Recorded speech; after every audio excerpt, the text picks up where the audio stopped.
music, except for rock. We need to unite the trolls to save all music. Our brand new service that lets you watch movies at home that would normally be in the cinema. Rock and roll! Let's go save the world! Yeah! Prepare for battle. This ought to be good. Enjoy Trolls World Tour now on Sky Store Premiere, bringing the cinema to you.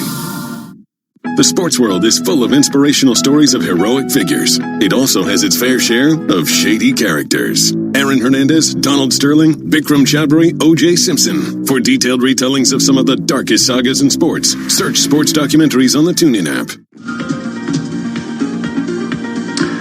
Good morning, everyone, and good morning on Bloomberg Radio and Bloomberg Television Worldwide. A conversation with the Vice Chairman of the Fed, Richard Clarida. Joining me again is our Chief International Economic Correspondent. I'm thrilled that Michael McKee is with us. You know him from the press conference with Chairman Powell, usually bringing the room to a bit of a quiet, and I'm thrilled that Mike could join me this morning. Every moment here is precious. It is indeed, Mr. Vice Chairman, an historic time. Let me ask the question that I saw in so much research and reading over the weekend. The confidence that the Fed can move the balance sheet back to normal down the road. After this pandemic, after a number of years of return to economic growth, how do you get the genie back in the bottle?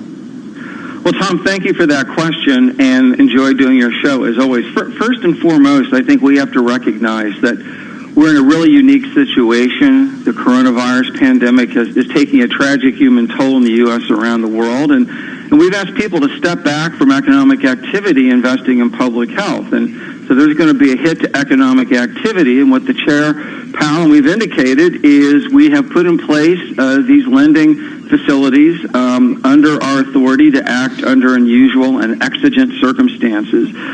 It's an ambitious and entirely appropriate, aggressive, and forceful use of monetary policy in these times.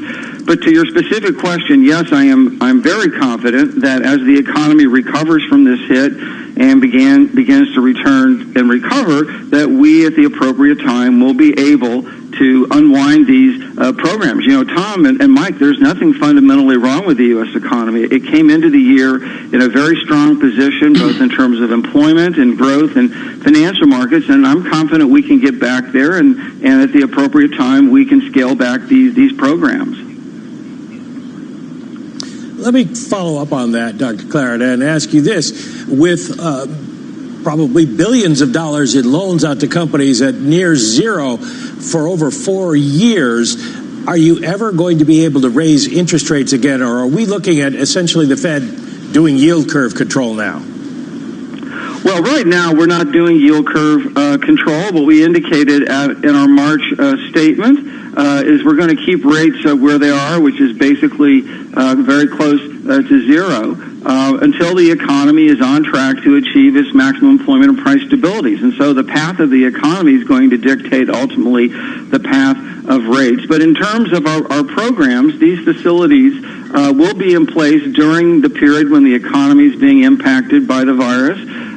In the term sheets for these programs, you'll see that the facilities are due to stop lending in September of this year. Obviously, we can extend that as needed. Those loans will be in place. They'll have a term of several years. And no, at the appropriate time, I do not think that we will have that will be a challenge to us when it's appropriate. But again, that's a long way down the road. We think where rates are now is where they need to be, given where the economy is.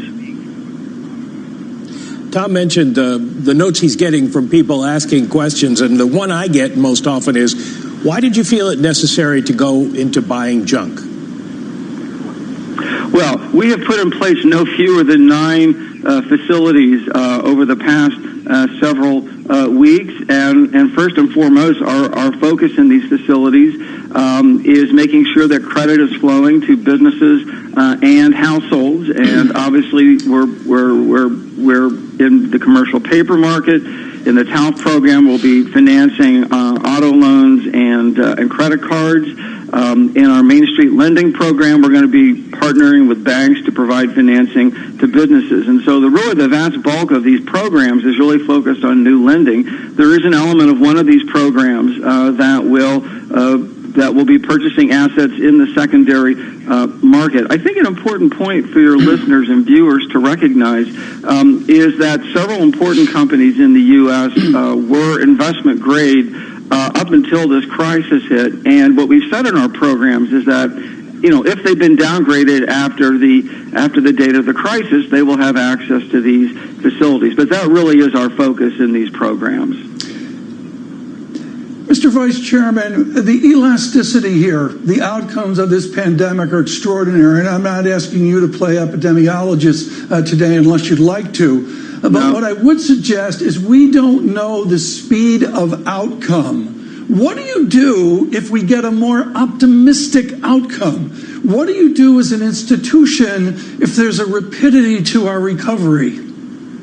Well, and obviously, Tom, we are looking at a very wide range of scenarios, as I'm sure are other central banks and policy makers. And we have gotten a lot of bad news in the last several weeks in terms of the spread of the virus and the impact, obviously, in the labor market with 16 million initial claims over the last several weeks. So the economy is taking a hit, as I've said, because there's nothing wrong with the economy. We've asked people to step back from economic activity. There are scenarios that are more optimistic, and obviously we certainly hope and pray that they materialize. If they do, that'll be a good situation to be in. We will have in place programs that are essentially, Tom, what we're doing is we're building a bridge until the economy can get to the other side and begin to recover. And if that happens sooner, we'll certainly know what to do at that time.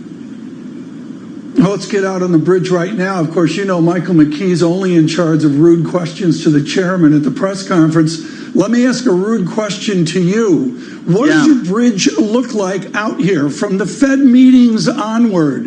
And from the minutes of the Fed, we will see how will that debate unfold within your Federal Reserve System?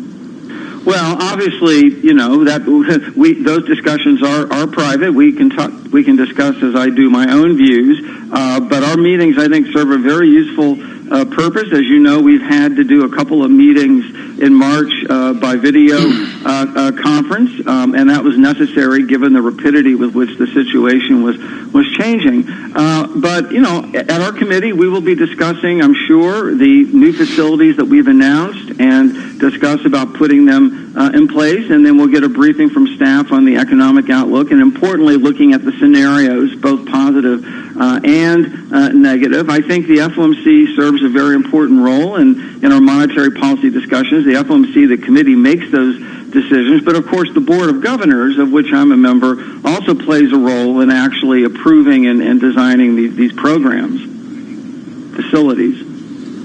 Well, you're the model guy, and Tom put me in charge of asking the rude question, so he asked about optimism. Let me ask you about pessimism. What do you see Mike, as the worst-case scenario, and do you think we get a damaging disinflationary impulse out of this? Well, I'm not going to go through scenarios now. We only have 10 minutes, and that would take longer. What I will say, though, and I think it's an excellent question, because you'll see there was some discussion back in January and February that were we to be hit with the coronavirus. And it's important to remember that the first fatality in the U.S. was in very late February or early March. And as a result, there was some speculation at the time that if we got hit with the pandemic, that because of supply chains, that it was an adverse supply shock, which would be inflationary. I never believed that. I never bought into that. I always thought if we got hit with the virus spread, that it would, in net, be a shock to aggregate demand, and that's what I think it is. And demand is impacting very adversely. We're trying to offset that with our policies, and fiscal policies playing an important role, but I think on net it's disinflationary. I don't believe it's deflationary. I think we have the tools to keep the U.S. economy out of deflation and to support the economy through this challenging period. But on the narrow question of is this more of a supply or demand shock, it's definitely more of a demand shock, I believe. Well, to follow up on Tom's question about what the Fed discussion is in the future, I know you had to put the fire out, but have you not created the mother of all moral hazard now that you will end up with a lot more dangerous risk-taking because everybody knows that if something goes wrong, the Fed is there to backstop them? Well, I really don't believe that's the case. I think moral hazard in past circumstances, when it's been associated with financial excesses or private sector excesses, is obviously something to assess and think about. But in this case, this is entirely an exogenous event. Businesses are closing and people aren't unemployed due to any fault of their own. And I think this is the clearest possible case that those are not relevant considerations. Again, what the chair has indicated and what we've said publicly is we have these lending facilities in place because of these unusual and exigent circumstances, and we'll use our authority forcefully and aggressively until the economy is recovered. But at that point, we'll be prepared and we'll be able to put these tools away when the economy is well on the way to the road to recovery, and I just do not see that as being an issue in the present circumstance. Mr. Vice Chairman, one more question quickly, if I could. There will be a point where things will be calmer, and you will be at your Columbia University with Phelps and Stiglitz and the rest talking about this. Are we forever moving away from a rules-based debate? Is discretion the future for any central bank? Well, it's an excellent question, and you and I have discussed it many times on your show. The reality of central banking is it's always been about, I think, constrained discretion, and rules an important part of communication and thinking about the application of discretion. But again, obviously in these circumstances, the central bank needs the discretion to put in place policies under unusual and exigent circumstances, and I think it's entirely appropriate that we've exercised that now. Richard Clarida, thank you so much. Greatly appreciate it this morning. All right, that was Richard Clarida there in an exclusive interview with Bloomberg's Tom Keene and Michael McKee. Some of what the Federal Reserve Vice Chairman had to say. He says the central bank's response to the coronavirus pandemic and the economic shutdown has been ambitious and entirely appropriate. He says he is confident the economy will recover and at the appropriate time the Fed can unwind the steps it has taken. He says the Federal Reserve will keep rates near zero until the economy is back on track. And he says we have the tools to keep the economy out of deflation. We will have more analysis of the Fed Vice Chairman's comments throughout the day here on Bloomberg Radio. For now, it's 6:41 on Wall Street. Good morning. I'm Nathan Hager. And I'm Karen Moscow, and we are less than 3 hours away from the opening of U.S. trading. Let's get you up to date on the news you need to know at this hour, beginning with the latest on the coronavirus outbreak. The U.S. now leads the world in fatalities as deaths surpass 22,000. For more, we're joined live by Bloomberg's John Tucker. Good morning, John. And good morning to you, Karen. U.S. cases of COVID-19 now number more than 500,000, more than the next three countries combined. But the rate of infections is declining from about 8% on Friday to 5.5% over the weekend. The World Health Organization says there's 70 vaccines currently in the works, including 3 already in human trials. 2 are from U.S. drug makers, Moderna and Inovio Pharmaceuticals. The others being developed by a Chinese company, CanSino Biologics. I'm John Tucker, Bloomberg Daybreak. All right, John, thank you. Now, without those vaccines, the economy could face 18 months of rolling shutdowns. That's according to the president of the Minneapolis Federal Reserve Bank, Neil Kashkari. He spoke on Face the Nation from CBS, heard on Bloomberg Radio. We could have these waves of flare-ups, controls, flare-ups, and controls until we actually get a therapy or a vaccine. I think we should all be focusing on an 18-month strategy for our healthcare system and our economy. And Kashkari says it's hard to see a V-shaped recovery under the current scenario. Meantime, Dr. Anthony Fauci is offering a timeline for getting America back to work. The director of the National Institute of Allergy and Infectious Diseases says some parts of the country could open up in May, while others remain shut.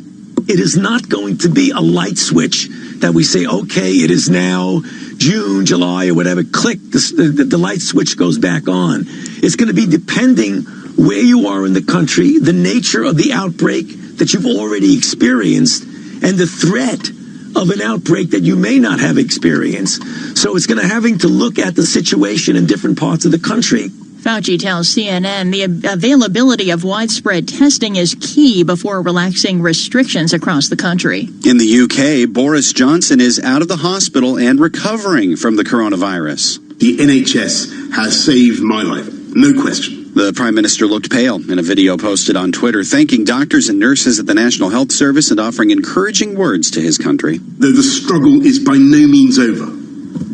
We are now making progress in this incredible national battle against coronavirus. Over the weekend, the death toll in Britain topped 10,000, and more grim news is likely. Scientists say the pandemic has yet to peak in the UK. U.S. futures are lower this morning, and oil is swinging between gains and losses after a historic deal to cut output. The world's top producers agreed to cut about 10% of global production, but there are questions about whether it will offset the slump in demand. Checking prices right now, NYMEX crude oil is up 1.25%, up 28 cents at $23.04 a barrel.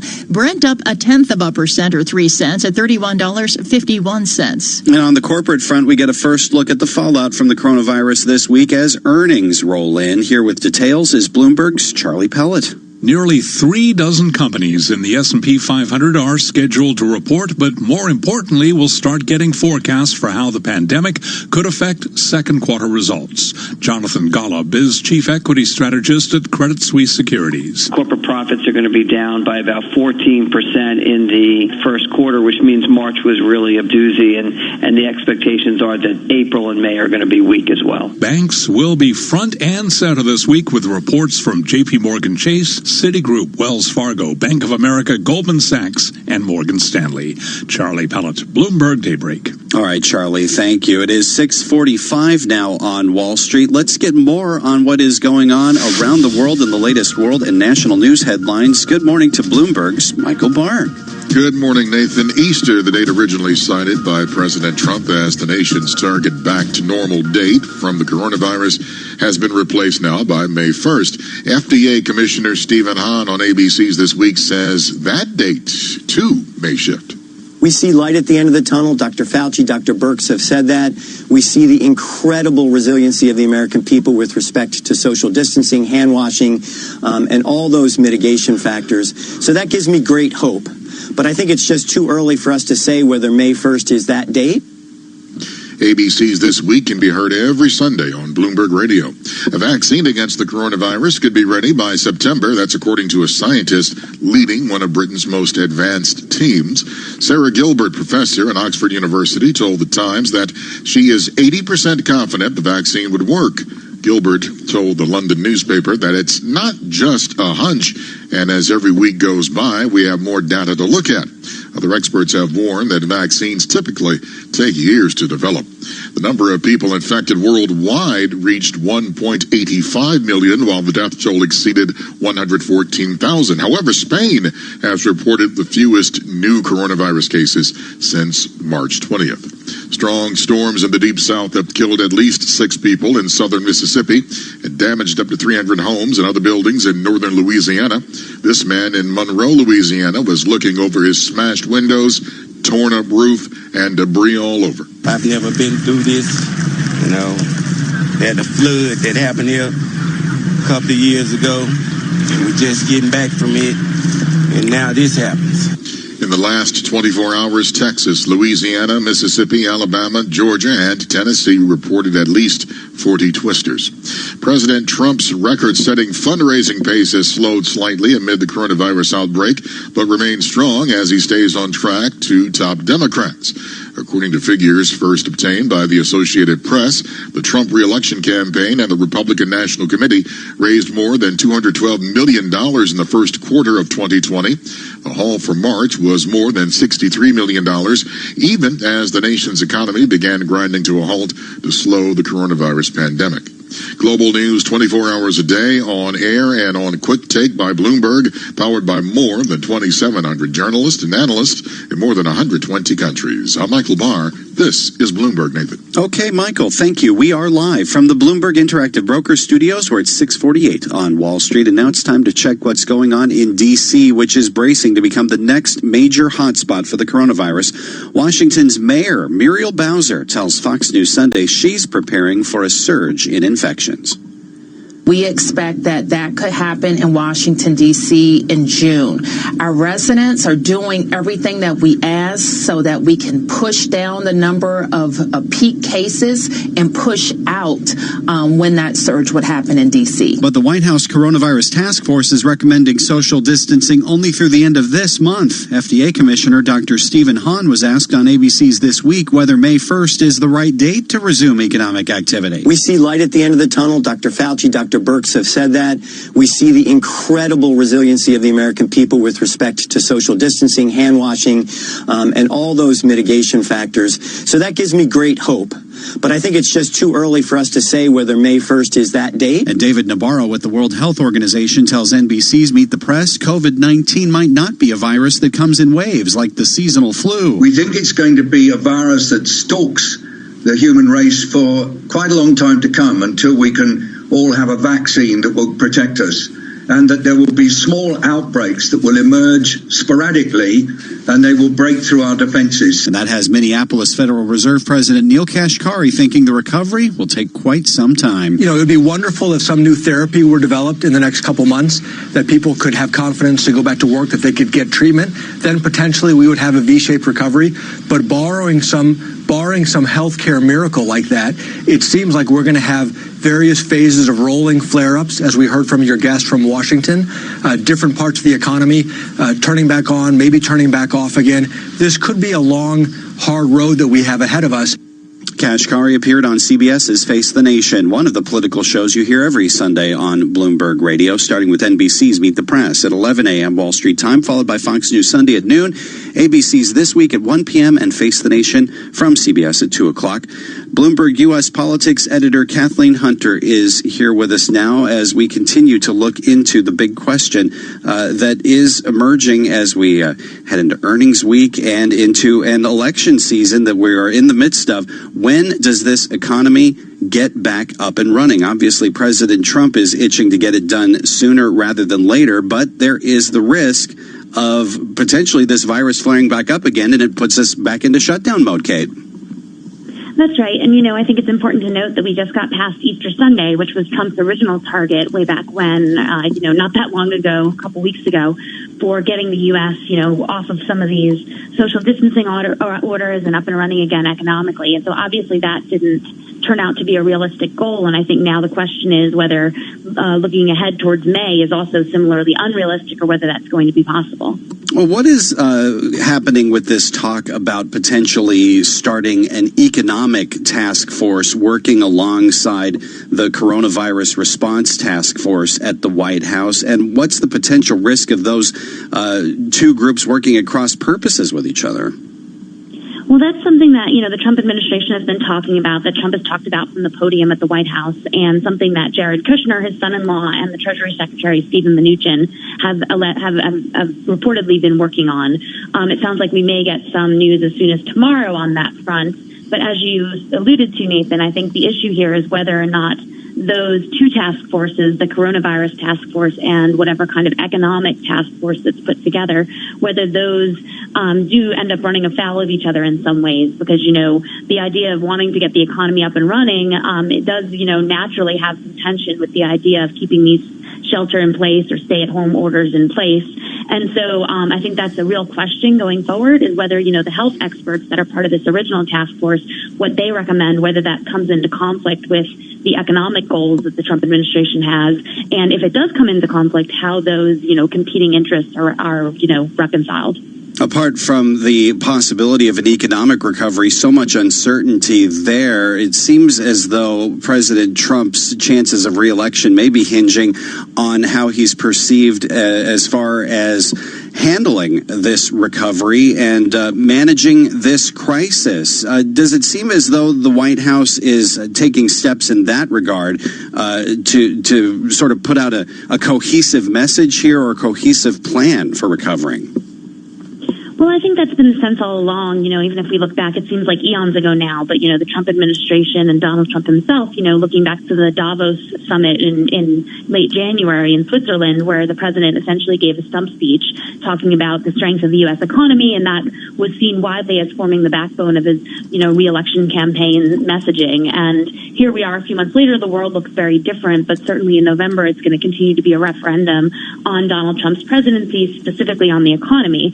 And so obviously, I think that for Trump's reelection team, coming out with that kind of cohesive message and saying that the economy is on its way to getting back on strong footing would be a preeminent goal. Now, I think that's why, though, we've seen this push from Trump and from the White House to try to not let this economic shutdown go on longer than necessary, and figuring out a way to balance that with making sure that people are able to feel like what's being done is still keeping them safe, I think is the real challenge here.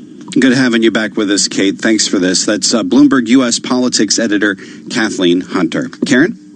All right, Nathan, thank you. It is 6:54 on Wall Street. It is time now for the Bloomberg Small Business Report with John Tucker. John, good morning. Yeah, good morning, Karen. Mom and pop companies across the country have been devastated by the coronavirus outbreak.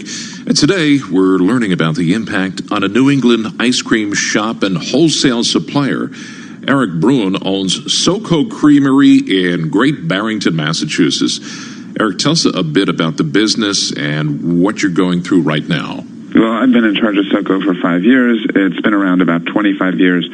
We have an ice cream shop in Great Barrington, Massachusetts, and we also make ice cream on a wholesale basis. We employ 14 people prior to this unfolding. After the lockdown was ordered in Massachusetts, basically our wholesale business came to a complete stop other than pints in the grocery stores. But the food service, which represented about 80% of wholesale, was restaurants, schools, they all just shut down. Needed to scale back, and at this point there are 8 people working, and that's based on the expectation of this small business loan coming through, the Paycheck Protection Program coming through. Now, how long can you sustain this? Because it's a seasonal business, it's normally tight this time of year anyway, so I've had to put money in to keep it going. It's really based on the expectation that the Paycheck Protection Program will come in play so that if it is as billed, it's a way of keeping the business alive and the people employed. You did apply for the emergency loan. Yeah, I submitted it twice, only to be told Friday afternoon that I would have to submit it again because of changes. And, the person I work with couldn't be friendlier and more helpful, but she does not have control over the systems and the processes they're going through. I did also apply last week for the $10,000 disaster loan. I was informed online that it would get something back in 72 hours, and it's now been 9 days and have not received anything. And of course, as you mentioned, time is of the essence here. In theory, the program is a godsend. If it is as billed, it will do what they hope it will do for my tiny little company. If they continue to stumble in the execution of it, my little company will stumble and perhaps fall without the capacity to get back up again. Well, Eric, nobody knows when this is going to end, and we do hope business does get back up again for you soon. Eric Bruin, who owns SoCo Creamery, an ice cream shop in Great Barrington, Massachusetts. Thanks. And we're going to continue to bring you stories of small businesses in the face of this pandemic every day at this time right here on Bloomberg Daybreak. I'm John Tucker. That is the Bloomberg Small Business Report for today. Karen. All right, John Tucker, thank you. And we did have this headline crossing the Bloomberg. Dow Jones reporting that Blackstone will invest $2 billion in Alnylam Pharmaceuticals. Futures this morning again are lower, with S&P futures down about 29 points this morning and Dow futures down 261. NASDAQ futures down almost 73. Bloomberg Surveillance is straight ahead with Tom Keene and Jonathan Farrell and Lisa Abramowitz. For Nathan Hager, I'm Karen Moscow, and this is Bloomberg. Not all heroes wear capes, but most wear tights. Keep up with everything happening in the wild world of pro wrestling with a podcast on TuneIn. For expert analysis of the latest wrestling storylines, turn on the WWE podcast. Big Steve-O edition. Or listen to the Steve Austin Show for no-holds-barred conversations with wrestling's biggest personalities. Because now on the show, everybody's kind of the same size, but as soon as I saw you, it's been... For these and more, search sports and scroll down to the world of wrestling. Did you know your favorite radio stations are in your pocket? Yes, the TuneIn app lets you listen to the same radio stations you pick up on your home or car radio anywhere you want. To see all the stations broadcasting in your area, find the local radio section on the home screen. Keep it local with TuneIn. You love TuneIn for live breaking news from CNN, MSNBC, Fox, CNBC, and more. But when you can't catch your favorite show as it airs, it might just be a click away as a podcast. Search your favorite news station to explore all the on-demand news shows on TuneIn. Get your daily dose of NFL shop talk with these great podcasts on TuneIn. Start your morning off right with Around the NFL. Injured, depleted roster into the playoffs, and I didn't think they belonged in the playoffs. I think overall, though, it was a great divisional round weekend because you got the first one. Run into the end zone with the Move the Sticks podcast. We had a fun little Zoom cocktail hour last night. Oh, yeah. What a star-studded affair. Greg, you were there for the earlier part, but it really popped off a little later on. We had Zach Goldman. And dive deep into the sidelines with the Peter King podcast. On the occasion of his 50th birthday, come down and record a little bit of retrospective on the life and times of Brett Lorenzo Favre. That sounds like a bestseller. It sounds like a precursor to a funeral. That's what it is. I wasn't thinking that. Explore these and more hard-hitting NFL podcasts right here on TuneIn. A puzzle. Can you make a call given the data? Which segments of Alphabet's business are most likely to come under scrutiny? Get all the pieces. They're getting mixed signals from governments. He's failed to gain traction. Bloomberg Radio, the Bloomberg Business, Radio.com, and iHeartRadio apps, and BloombergRadio.com. Bloomberg, the world is listening. From the financial capital of the world, 24 hours a day at Bloomberg.com, on the Bloomberg Business app, and on Quick Take by Bloomberg. This is Bloomberg Radio. This is Bloomberg Surveillance Economics. In this cycle, we've dealt with a lot of shocks. It's important to understand what the Fed can and cannot do. Finance. There's no asymmetry left in markets. It truly is a zero-sum game. We will get slower growth. I mean, let's not get confused about that. Investment. Very few investors want to own any energy to begin with. There's a great deal of uncertainty. People are trying to hide in safe places. Bloomberg Surveillance with Tom Keene, Jonathan Farrell, and Lisa Abramowitz on Bloomberg Radio. From New York City for our audience worldwide, good morning, good morning. This is Bloomberg Surveillance. Coming up on the program, unprecedented central bank stimulus dividing opinion, officials considering months of rolling shutdowns, and OPEC striking an agreement to cut output. From the Bloomberg Interactive Brokers Studio, hello Monday. Here is your Monday morning price action. Equity futures negative 1% on the S&P 500, coming off the back of the biggest weekly gain since 1974, a wow rally over the last 3 weeks or so. In the bond market, treasuries unchanged, your yield around about 0.72%. Keep in mind that we do have European markets shut today for the Easter Monday holiday. We might well get some lighter volume off the back of that. The equity market doing its thing then in foreign exchange, the euro coming in 0.25%. The dollar largely stronger here against the bulk of G10. And post-OPEC, a lot of commentary coming up over the next couple of hours on the OPEC meeting. We finally get an agreement to cut output. Crude, basically unchanged on Brent, $31.60, and in and around $23 a barrel on WTI. Alongside Tom Keene, then, I'm Jonathan Farrow, together with Lisa Abramowitz. You are listening to Bloomberg Surveillance. And Lisa, I have to say, we've got to start the show with the amount of tension, the amount of anger, the division around the Fed's latest move spills over through the weekend and into a new week. Yeah, I think that is definitely the place to start. Moral hazard being one of the key words that a lot of people are using as the Fed delves into buying junk bonds. This sort of was the Rubicon that people did not want to see them cross, and they have crossed it. There's a lot of debate about whether this basically props up zombie companies that would otherwise fail and slow the recovery going forward versus coming in with a fire hose and basically propping up an economy that needs to be propped up right now, John. And never mind zombie companies. What about a zombie market? This from Deutsche Bank over the weekend. Here's the quote. At the extreme, central banks could become permanent command economy agents administrating equity and credit prices, a bipolar world of financial repression with high real economy volatility, but very low financial volatility. Tom Keene, a zombie market off the back of the Fed's latest move. You know, that was a great band. I love what they did with Black Sabbath. Zombie market, John, is what you and I were talking at Davos about, which is this idea. I mean, all this doom and gloom was out there. John Taft, I thought this morning, was great in his optimism that we'll get to the other side. I don't know what it looks like, John Farrell, but, you know, the whole zombie thing, I mean, the pandemic will end. I mean, you know, let's not make light about it. The sirens here on Fifth Avenue this morning have been far many and more numerous than I expected.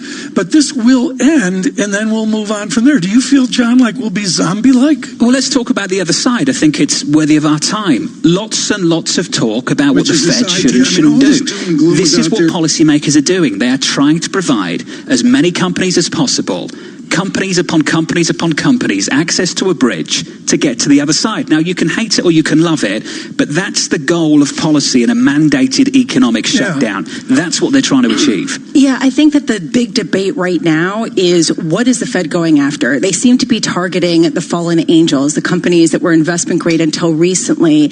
And the speculation clearly being priced into markets is that they're going to go further. People are already pushing this a step further. And I think that we have to be really careful to talk about what they have done as well as what market expectations are saying. You two guys are always better read than I am on this. To be clear, can they buy high-yield paper right now? They can now, so long as they were downgraded after March 22nd from investment grade down to high yield at around about double B minus. So they can, Tom, and they can buy high-yield ETFs as well. Though, Lisa, it wasn't clear to me in my reading how much of the ETF market in the high-yield space they will actually buy, because they're going to prioritize investment grade. All about the signal on Friday. I think we've got to work our way through the substance in the coming weeks as to what they'll actually be doing with high-yield paper. Yeah, Matt Mish over at UBS putting out a report and saying that under the Fed's current parameters, they could buy $12.5 billion of high-yield bond ETFs. Just to put that out there as far as the number goes. We can talk about the credit markets through the morning. We will. We'll talk about what it means for your equity market after a big rally off the bottom. Goldman Sachs, the latest to fold, saying we're unlikely to retest that bottom. That'll be a question a little bit later as we look ahead to earnings season with Betsy Graysick of Morgan Stanley. We'll do that at 8 a.m. right here on Bloomberg Radio. Let's begin the program by catching up with Michael Data, shall we? MKM Partners chief economist and macro strategist. Mike, always great to catch up with you, sir. So much criticism of the Federal Reserve. Would love your early take, please. Sure. Well, you know, it's very easy to be an armchair critic, and you know this also happened in 2008, 2009, and beyond with the Fed. But I think the first question we need to ask is, what is the nature of this shock? You know, is this a demand side shock? And if the answer is yes, then you obviously require a monetary response. Second question is that response effective? Yes or no? That's what I'm interested in. And the answer is yes, this did start to unfold as a demand-side shock. We could see that in the bond market with real yields soaring and inflation expectations collapsing. I think the last time I was in studio with all three of you, we were watching TIPS inflation break-even spreads nosedive. In these recent announcements on the part of the Fed have helped to buoy inflation expectations. They're still at very low levels, but they've recovered more than 50% of the collapse that we saw earlier in the year. And that means that the Federal Reserve is getting some traction here, despite being at the zero lower bound. And that's quite positive. That's the reason that equity markets are strongly off the low, even though it's still down 19% or so this year from the highs. Maybe, let me get sophisticated on you, Michael. Maybe it's the horse and the cart, or maybe it's the cart and the horse. Does Chairman Powell need the Senate Majority Leader and Congress to get their act together and provide another tranche of fiscal effect to make his programs ever more effective? Well, I think that's exactly what we're getting, Tom. I mean, this is pretty impressive for Washington, D.C. standards. I mean, let's consider the fact that, you know, we're moving trillions of dollars of legislation in essentially lightning speed. You still have divided government. You have deep political divisions, and we're heading into an election. So the fact that, you know, that we've seen legislation move as quickly as it has, I think, is quite impressive, and markets are also reacting to that. Yeah, a lot of people say that they're reacting to that and ignoring the fundamentals. We're on the brink of an earnings season that's going to be ambiguous at best and absolutely dismal at worst. How much does the flood of cash coming from Congress and the Fed completely offset anything that the companies could say starting this week? Well, I think that's actually a great point. So I think it's a matter of timing. I mean, it is sort of a bizarre backdrop, right? You have this news on, jobless claims soaring by millions and millions and the stock market rallying. I think Ocasio-Cortez actually had a tweet that, showed that juxtaposition and something about the end of capitalism, or this is how capitalism dies or something. But what is happening here is really just an order of operations situation. The equity market and risk assets generally quickly discounted a big collapse, right? We had a 34% decline in the S&P 500, high yield spreads going to over 1,400 basis points. So risk assets in advance discounted the plunge in activity, and what they're responding to now is a supportive policy backdrop such that when this pandemic, and Tom just said it won't last forever, whether it's a few months or 18 months, eventually it will come to an end. The economy will revive and potentially revive forcefully. And so forward-looking risk assets are responding to that, even though the so-called fundamentals, the data that will operate with a lag, looks awful and is going to get worse for a while. Mike, what do you make of the suggestion from Deutsche Bank in the last couple of days that we could have a zombie market, this bipolar world, in their words, of financial repression with high real economy volatility, but very low financial volatility? Do you think we've seen enough policy efforts worldwide to develop that kind of scenario? I honestly, Jonathan, I'm not exactly sure what that means. I mean, I think it means the data's incredibly volatile, very, very ugly, but financial market volatility is repressed because of the amount of stimulus they've put through the system. For instance, we'll see some ugly data in the coming weeks and months, Mike, but we're unlikely to see wider spreads in the minds of some people out there, at least, because of what the central bank has done. Yeah, I'm not sure that is actually illogical. I mean, that's about what you would expect if you got hit with a huge shock that started to unfold in a deflationary fashion, and then a central bank was able to reverse it to get traction and lay the foundation for a rebound. I don't think anyone is advocating a scenario in which the central bank stands down and simply lets a liquidity money demand shock to perpetuate a deflationary disaster. I mean, maybe some are advocating that, typically, probably people that have been bearish and wrong for 10 years until the market started to fall apart earlier this year. But this is basically what you'd expect. A huge shock hits and you have a rapid discounting of that shock, a policy response, and then risk assets are starting to discount what comes out on the other side, which will eventually be a recovery and perhaps a more forceful one than widely anticipated. Michael Dada, always great to get your thoughts on this program. Mike Dada of MKM Partners, chief economist and macro strategist. Let's get you some news, some headlines worldwide, shall we? Let's catch up with Michael Barr. Good morning to you, Michael. Good morning, John. Lisa, Tom. President Trump is using Twitter to publicly attack a key member of the White House coronavirus task force. Bloomberg's Martin DeCarroll reports. After Dr. Anthony Fauci acknowledged more American lives could have been saved had the administration acted earlier. I mean, obviously, if we had, right from the very beginning, shut everything down, it may have been a little bit different. An ally of President Trump's attacked the nation's top infectious disease specialist on Twitter. The president then retweeted the post that said, "Time to fire Fauci," although in his CNN interview, the doctor carefully chose his words. What goes into those kinds of decisions is complicated. The New York Times, Washington Post, and others have documented President Trump's repeated failures to take the virus seriously until March. In Washington, Martin DeCarroll, Bloomberg Radio. British Prime Minister Boris Johnson is recuperating at his country retreat after spending 7 nights in the hospital fighting the coronavirus. Johnson is also praising nurses who took care of him while he was in the hospital. French President Emmanuel Macron is expected to speak to his country today about the ongoing fight against the virus. It has been a week since Macron addressed his country.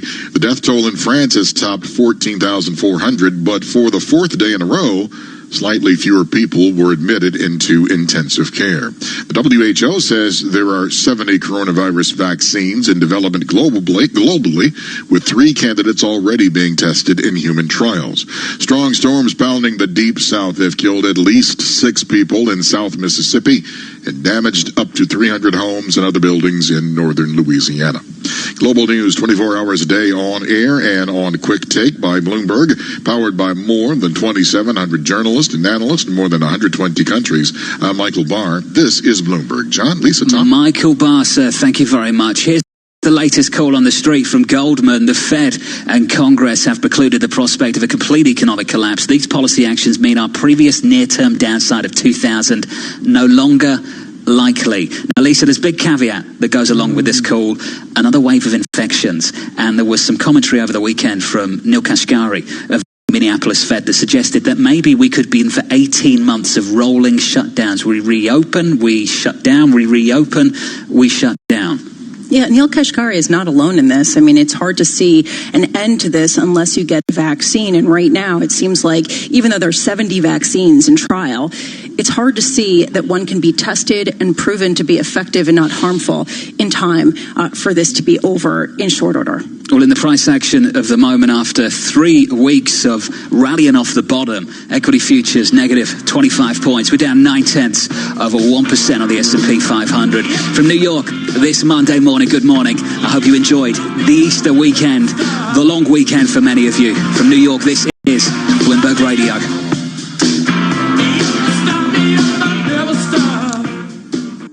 Why is delivering the best client experience a top priority at BNY Mellon's Pershing? Michelle Feinstein, Director of Client Engagement, explains.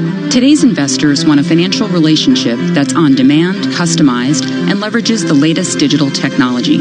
At BNY Mellon's Pershing, helping advisory firms and broker-dealers create great experiences for their clients is our priority. Through our integrated wealth experience, we give you a high-touch service, flexible technology choices, and expert insights, so you can deliver a highly personalized experience to your clients at every step, from onboarding to wealth planning, to performance analysis and more. And because we're part of BNY Mellon, you'll benefit from more than 230 years of strength and stability. At Pershing, we're personally invested in your success.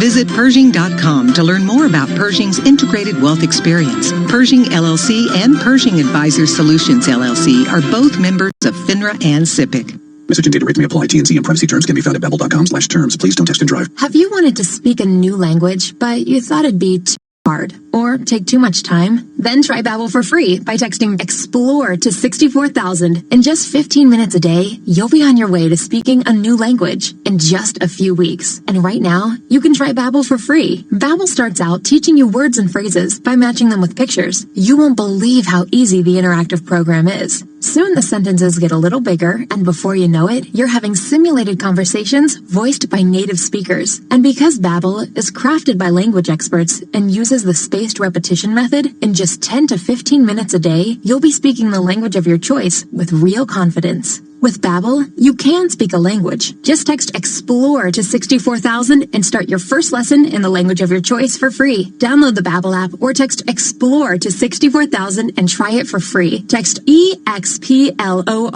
to 64,000. Influential. Hot, tasty, and ready in seconds. That's how most people like their coffee. I know because I used to have a coffee van outside London Bridge Station. Now I test coffee machines in the Which Test Lab. We find the machines that make the right amount of hot, tasty coffee time and time again. And the ones that perform best are the only ones we recommend for your home. Ah, perfect. Which.co.uk. Our tests find you the best. Okay, people, I've got the daily checklist. Who today has eaten dinner for breakfast? Tick. Started a chore you'll never finish? Tick. Done a conference call in your pajamas? Tick. Here's another for your list. BritBox. Streaming the BBC, ITV, Channel 5, and now Channel 4. All in one place and ad-free. So add BritBox to your list and get a 30-day free trial of the biggest box of British box sets. Search BritBox free trial. Tick. Biggest compared to other SVOD providers. Auto-renews at $5.99 a month unless cancelled. T's and C's apply. Markets, headlines, and breaking news 24 hours a day at Bloomberg.com, the Bloomberg Business app, and on Quick Take by Bloomberg. This is a Bloomberg Business Flash. And I'm here in Moscow. Global stocks beginning the week on the back foot as investors prepare for the start of an earnings season marked by unprecedented uncertainty over corporate profits and outlooks caused by the pandemic. Oil paring earlier gains after a historic deal to cut output, and U.S. futures are falling. We check the markets every 15 minutes throughout the trading day on Bloomberg. S&P futures down 26 points, Dow futures down 225, NASDAQ futures down to 72. European markets are closed for the Easter holiday. 10-year Treasury, little change. Yield 0.72%. The yield on the 2-year, 0.21%. NYMEX crude oil up 1 1/3% or 30 cents at $23.05 a barrel. COMEX gold is down 0.7% or $12 to $17.40.80 an ounce. The euro is at 1.0912 against the dollar. British pound 1.2479 and the yen 108.06. And that's a Bloomberg Business Flash. Tom, John, and Lisa. Karen, thank you. Thank you very much. Division returning to Washington. I'm not sure it ever really left. Republicans looking to top up the small business loan program, Tom. Democrats demanding funding for states and municipalities and for struggling hospitals as well. I hope they can come together and come together quickly. Hope is the operative word here. I thought just any number of articles and notes this weekend were just grim on the tone on Washington. Kevin Cirilli is our chief grim correspondent, and he joins us this morning. Kevin, let me go to the gossip before we dive into the programs. Does Dr. Fauci make it through the week? Oh, wow. I mean, based upon my reporting, I think I'm not going to predict, but I think that you're right to point out a growing tension between Dr. Fauci and President Trump. There seemed to be a lot of tensions in the president's tweet-a-thon over the weekend. Who is supporting this president? Well, I think the economic team that he's surrounded himself with is. And I think it's part of a broader issue, Tom, as we enter into this week post-Easter, in which the president now for quite some time has said that he wants economic plans that sees some type of reopening for some parts of the country, and his medical advisors have advised against that. So that's really the core issue here, is that the president wants to see talk of reopening portions of the economy, whereas his medical team is saying, no, not so fast.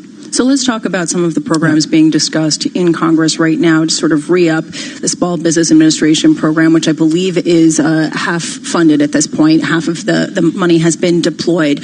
What's on the table? In terms of small business loans, it's really just getting that out. But beyond that, in the next round of stimulus, it's a couple of things. First and foremost, funding for states and municipalities, funding for public workers, firefighters, police officers, and the like, and also additional helicopter cash. The Democrats want to see another massive flow of economic stimulus that is going to be brought in. Republicans are quite honestly saying not so much, not so fast. Let's see if the first round of stimulus goes through. However, time's still of the essence, but in hindsight, they now are looking forward and saying, how do we do this even? Is it possible to even get everyone back in Washington, D.C. to vote on this? So it's a higher hurdle to clear.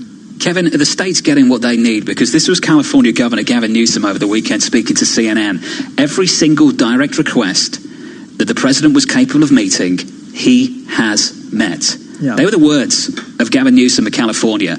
And I think there's a lot of conflicting reporting over the last couple of weeks that the states are or are not getting what they're requesting from the federal government. Are they getting what they need? Jonathan, it's such a great point, because Newsom, by the way, there's a poll out that has him at an 83% approval rating in the state of California.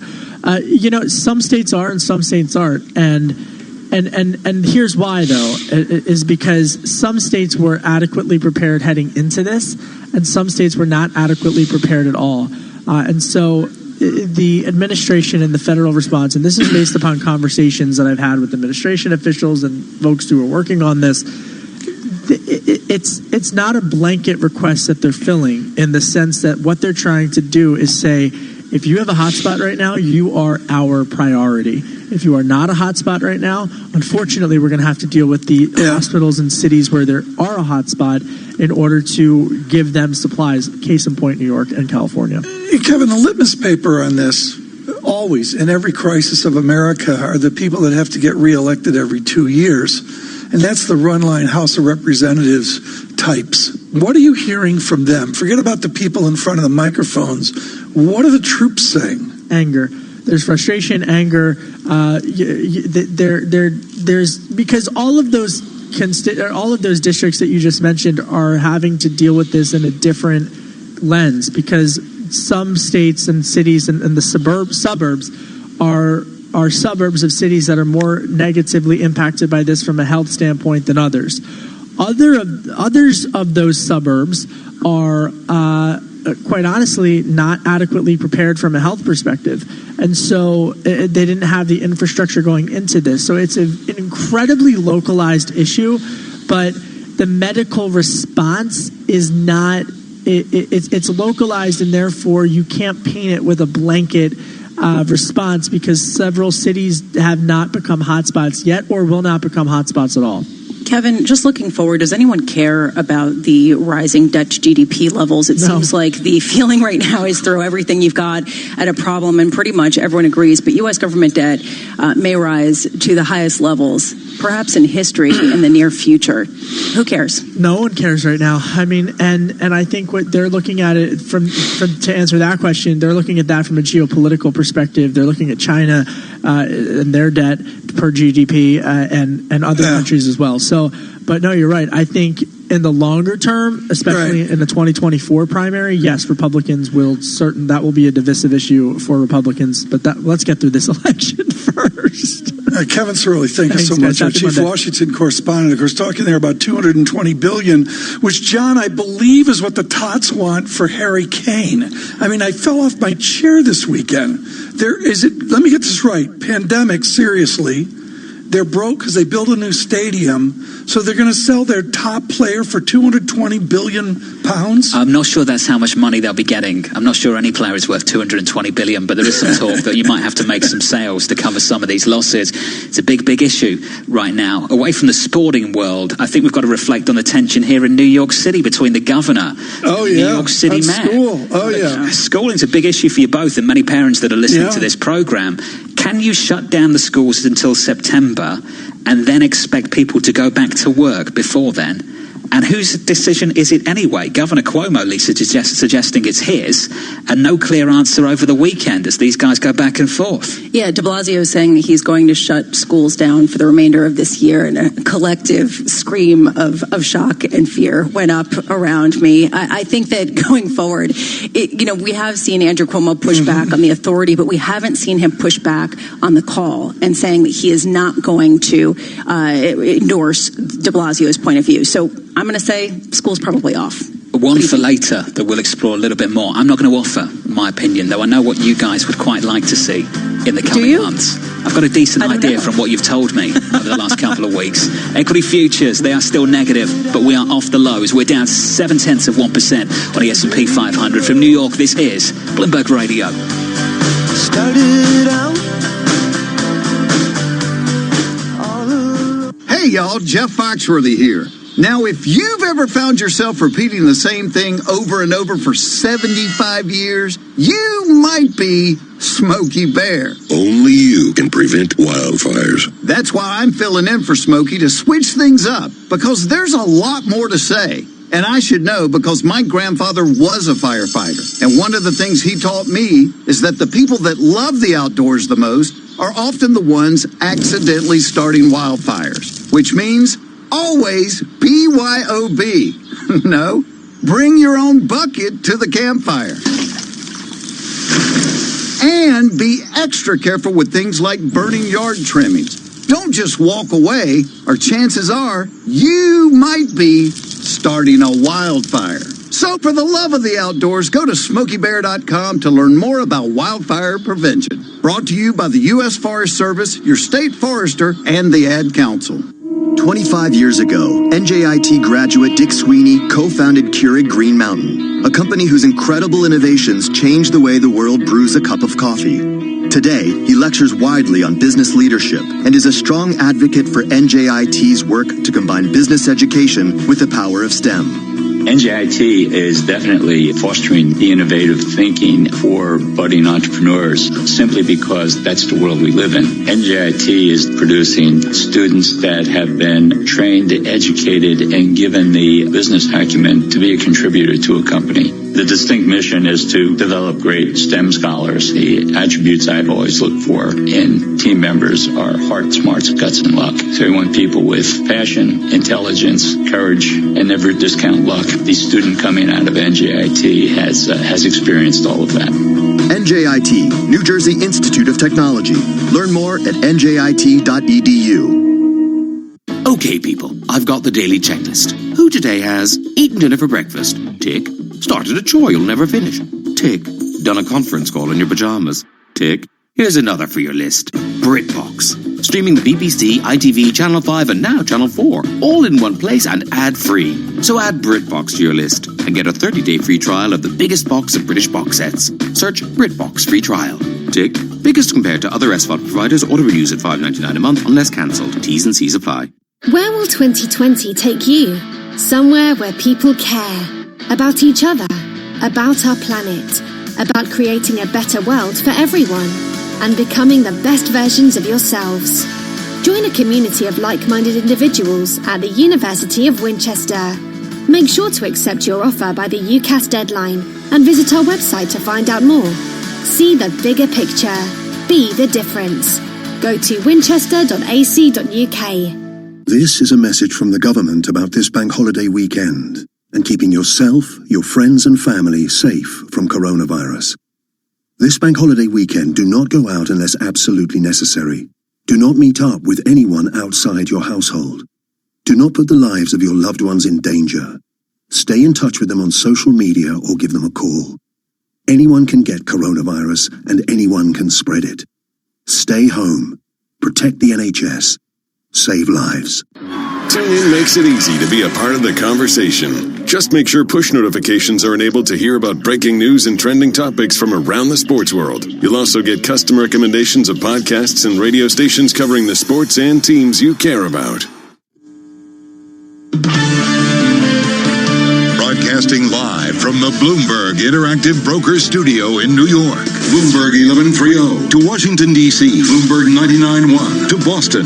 Bloomberg 106.1 to San Francisco. Bloomberg 960 to the country. Sirius XM Channel 119 and around the globe. The Bloomberg Business app and BloombergRadio.com. This is Bloomberg Surveillance. From New York City, this is Bloomberg Surveillance for our audience worldwide. We are live on Bloomberg Radio, 2 hours away from the opening bell in New York, with most of Europe closed for Easter Monday. Here's your equity market in the United States of America. Equity futures on the S&P 500 down around about 18 points, off by 0.7%, recovering some steeper losses, some deeper losses from earlier in the session. The gains last week, absolutely ginormous, particularly the small caps. But for the big caps, the S&P 500 posting its biggest weekly gain going back to 1974. In the Treasury market, Tom, no big moves on Treasuries. Yield 0.72%. In foreign exchange, you see a weaker euro, a stronger dollar across the bulk of G10. And in the commodity markets, set up as follows on crude. WTI around about $23 a barrel and relatively unchanged. Can we just touch on the Fed speak? What a morning already. You've managed to catch up with the Vice Chair of the Federal Reserve, Tom, Richard Clarida. What was your takeaway in the last hour or so? My takeaway in the last hour was they're dealing with the immediate tape, which you just went through. I'd note the 2-year yield lower, which really gets my attention here. It's really buttressed down off that 0.20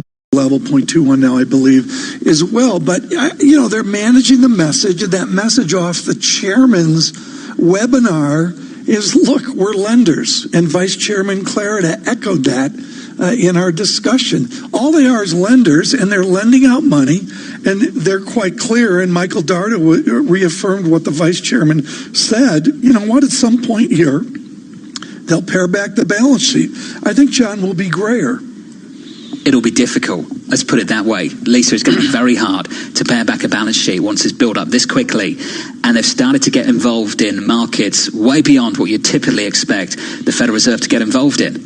Here's one of the big existential questions I have, which is, how does this change trading calculus? How does this change the idea that if you take risk, you will be backstopped if the shock to the system is big enough? You will be backstopped by the Federal Reserve. How much does this basically increase risk-taking appetite and force the Fed to act in future circumstances like this? Rich Clarida pushing back against that, saying this is an exogenous shock. It's no one's fault. But isn't it always, right? I mean, can't you always have a situation where you can say, it's no one's fault and it's exogenous? Yeah, but I'm glad you bring this up, John. What's so important about what Lisa's saying is that's what the Fed's supposed to do. Alan Meltzer would tell you that their job is to protect the economy, and by definition, that is protect the markets, and that's where you put a bid under things. Well, if you really want to upset people on the left, you say companies, but when you refer to them as employers, I think they might be more sympathetic to what is happening here. The BBB rated companies are massive employers. They employ thousands, hundreds of thousands of Americans. Now, one of the big BBB companies, so let's bring some life to this conversation. A big BBB company that got downgraded to junk, down to BB, was Ford. Now, Ford is eligible for the Federal Reserve to backstop.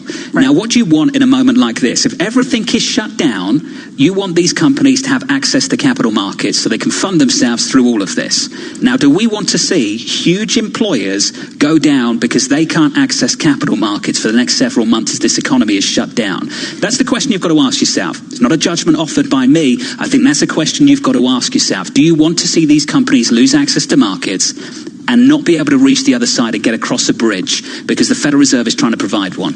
This has been one of the key questions, and I think that it pits people who are looking at the economy saying that these are the big employers. And frankly, you are starting to see a resurgence of Occupy Wall Street and people on the other side saying again and again, companies get bailed out and the individuals don't. And this comes as the helicopter money, the cash, the checks start to get in the mail now this week. And it raises this question of perception and what the sort of popular feedback is going to be from this. Well, I think perception is a big deal here, because last week there was a lot of anger on a week where we saw another week of record jobless claims, an equity market that was rallying. And I think there's a misunderstanding to a certain degree as to what happens in financial markets. Just by their very nature, stocks are an anticipatory asset class. It doesn't mean they're good at anticipating the future, just that they try to discount it. And I don't know a single person on Wall Street last week that was celebrating job losses today. I know plenty of people that are hoping for job gains tomorrow, and it's the policy effort of the last week or so that I think has fueled those hopes. Now, a conversation that we can have, Tom, at a program like this as to whether the policy efforts we've seen over the last couple of weeks will actually be sufficient in supporting these companies to the degree that they won't be laying off people. We can have that conversation, but that's the goal of policymakers right now. And I will say over the last couple of weeks, just a little bit of faith has returned in the policymaker in a way that it was not there in any way, shape or form a month ago. There's no question about that. And, a lot of the analysis focuses percentage of GDP. And, there was an article out, I believe, in India where they did, 4% tranche, which everybody agrees isn't enough.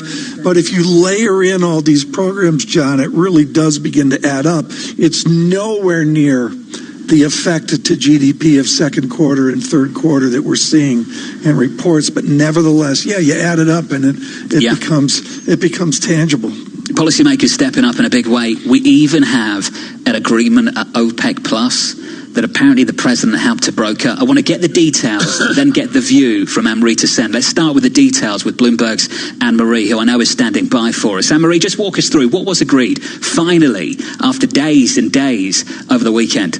Yeah, it was quite a dramatic few days between the group and others outside the group. Like you said, President Donald Trump, who was personally involved in this on the phones almost every day, whether it was the King of Saudi Arabia or the Crown Prince, Mohammed bin Salman, President Putin, as well as the Mexican president, because there was seriously Thursday night, these talks came to a standstill. The Mexican oil minister, she walked out of the virtual meeting because they did not want to oblige. They won a big diplomatic victory, a little bit of game theory, as Tom and and I were talking about earlier in surveillance. What they agreed to was 9.7 million barrels a day of cuts. So if you're looking at 100% compliance, that's probably around what you're going to get. Not 100% compliance, it's going to be less than that. Goldman Sachs was saying if you look at the first quarter of these baselines for these companies, it's actually closer to 5 million barrels a day when you have core compliance from OPEC and then some of the 50% from some of the others that we know are compliant, not always compliant. Maybe cheaters would be the best way to describe them. But the big question is whether or not this is enough, and it just doesn't seem like it's going to be at all. As one guest said, it's really a drop in the barrel, to use a pun, because the demand destruction is just so fierce. You're looking at as much as 35 million barrels a day being lost on consumption. So until we get that demand back, this really isn't going to move the needle. What it could help is potentially stop these tank tops on storages. Anne-Marie, got to let you get some sleep, who did not sleep through the whole weekend. Bloomberg's Anne-Marie there, weighing in on the details from the OPEC Plus agreement. Weighing in with the opinion now, I'm pleased to say, and the analysis too. Amrita Sen joins us, Energy Aspects Chief Oil Analyst. Amrita, let's discuss. As Anne-Marie points out, many people see this as a necessary step, but an insufficient step to really stabilise this market. What's your take this morning? Yeah, I'd agree with that, and I think that's what we've been saying right throughout. Like, no amount of OPEC cuts could offset the demand losses. The demand losses are just too big. And I think when you then look at the distribution of the cuts, usually the GCCs, who are the best, who are usually the best at complying, take the bigger share of the cut. This time around, they've insisted that everybody takes equal cuts, except Mexico, so leave them out for a second. That also means that, is it realistic to assume Iraq's going to cut 1 million barrels per day when in the past they've failed to even comply to 100,000 barrels per day of cuts? The same goes for Russia. No, we're not going to get the compliance levels, but I think the market is going to force compliance higher in the first 2 months, which is May and June, because we will be hitting tank tops potentially even as early as later this month. And if that's the case, then producers will have to shut in, and then you will start to get higher compliance levels. But without market forcing those kind of levels, compliance is not going to be anywhere close to 100%. Amrita, I've been dying to ask you this question. How do you get a game theory of not cheating with so many players? All of my math on this, folks, there's a lot of fancy math here, folks, around set theory, and the bottom line is, come on, 7 is many in a game, 16, even 20 in a game. It's impossible. They're all going to cheat, aren't they? Well, this is exactly the point, and that's kind of what I was saying just now. Look, that unless and until the market forces shut-ins, compliance is not going to be there. There will be cheating because they'll always want somebody else to cut. And that's always happened. But this time around, the difference is, like in Russia, for instance, we are hearing domestic demand is down so much, European runs are down so much that and storage tanks are full. So they might have to actually cut back 2 million barrels per day anyways. So then, sure, they can sign up to a number as big as 2.5. So that's the difference this time. But this doesn't make it any better. It's kind of saying we've run out of storage everywhere, and that's why producers have to shut in. I think the trickier bit is going to be as demand starts to recover.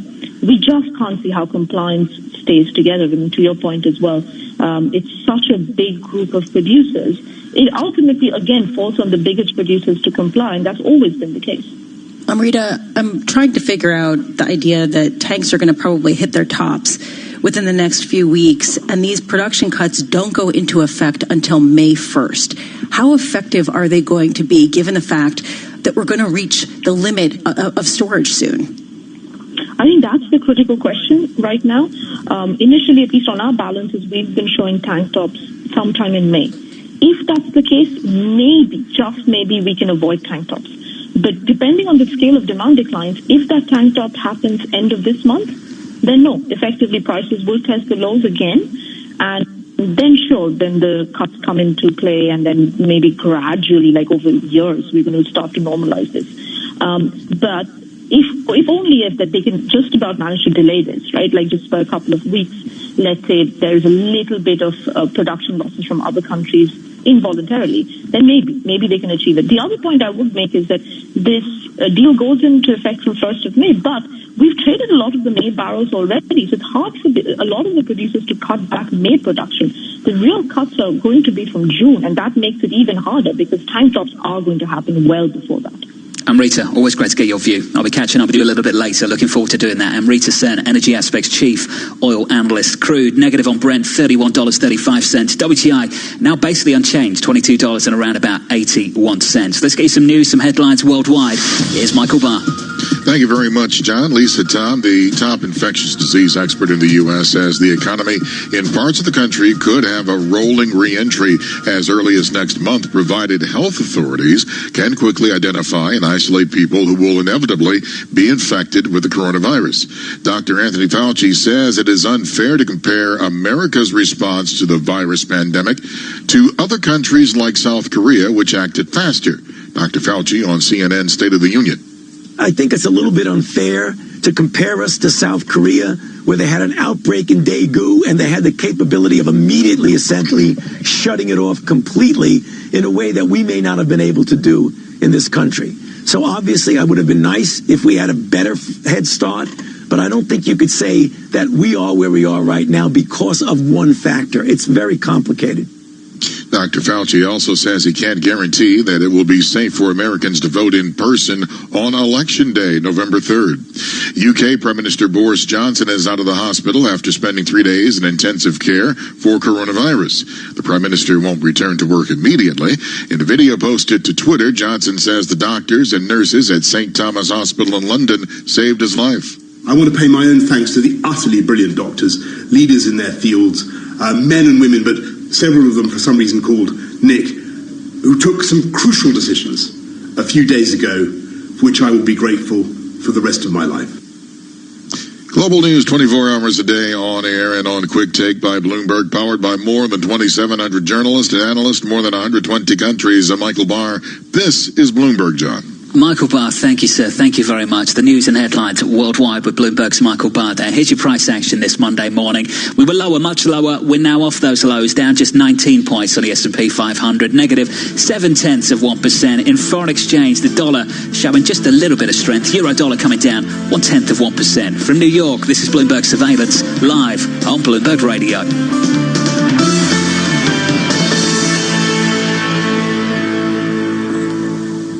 With the Bloomberg Business of Sports Report, I'm Michael Barr. Late Los Angeles Lakers star Kobe Bryant is back atop the bestsellers list. The latest release from Bryant's Granity Studios, the Wizenart series, Season 1, will debut at number 1 on the New York Times middle grade hardcover list that will be published April 19th.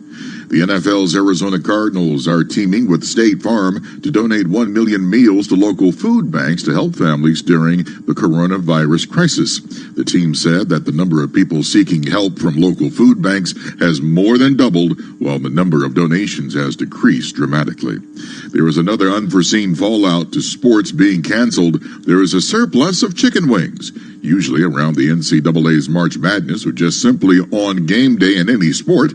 People would chow down on chicken wings. And that is a Bloomberg Business of Sports Report. I'm Michael Barr, brought to you by Marcus by Goldman Sachs. With a high-yield online savings account, you can money. Asset managers who seize change to launch new strategies, add distribution channels, or exploit new technology to re-engineer the investor experience are often rewarded. However, in an industry paralyzed with complexity, few act with agility or decisively. Few run their businesses strategically, yet the most competitive managers in the market know with the right partner and a flexible operating system, you can. Go boldly toward change with SEI Investment Manager Services. Determination and operational strength are both essential factors for growth in asset management. I'm Steve Meyer, President and Head of SEI's Investment Manager Services Division. We know that disruptive forces create opportunities around the world. If you see potential and change, our industry specialists will maximize SEI's integrated platform of data and risk management, global investment operations, compliance support, and investor services to position your asset management business for success. Come grow with us. With SEI Investment Manager Services, you lead the charge in a competitive marketplace. Learn more at SEIC.com/C. Okay, people, I've got the daily checklist. Who today has eaten dinner for breakfast? Tick. Started a chore you'll never finish? Tick. Done a conference call in your pajamas?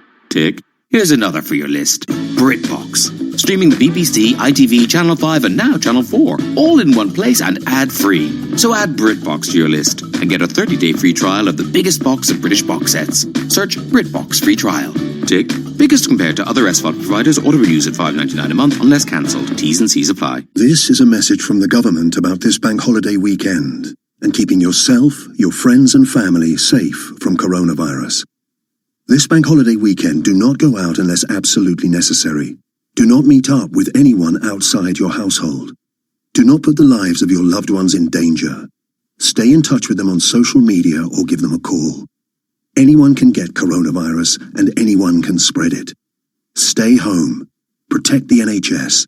Save lives. Behind the highlight reels, championship rings, and colossal paychecks, there are sports stories that fuel, deepen, and even challenge our love for the game. For true tales of underdogs, anti-heroes, and game-changing innovators, explore a sports documentary on TuneIn, like Sports Wars, telling the origin stories of classic rivalries, Raise Sports, about the concussion crisis that threatens football's future, and Dunkumentaries, a podcast devoted to the beauty and power of the slam dunk. For these and more, search sports documentaries on TuneIn. Markets, headlines, and breaking news 24 hours a day at Bloomberg.com, the Bloomberg Business app, and on Quick Take by Bloomberg. This is a Bloomberg Business Flash.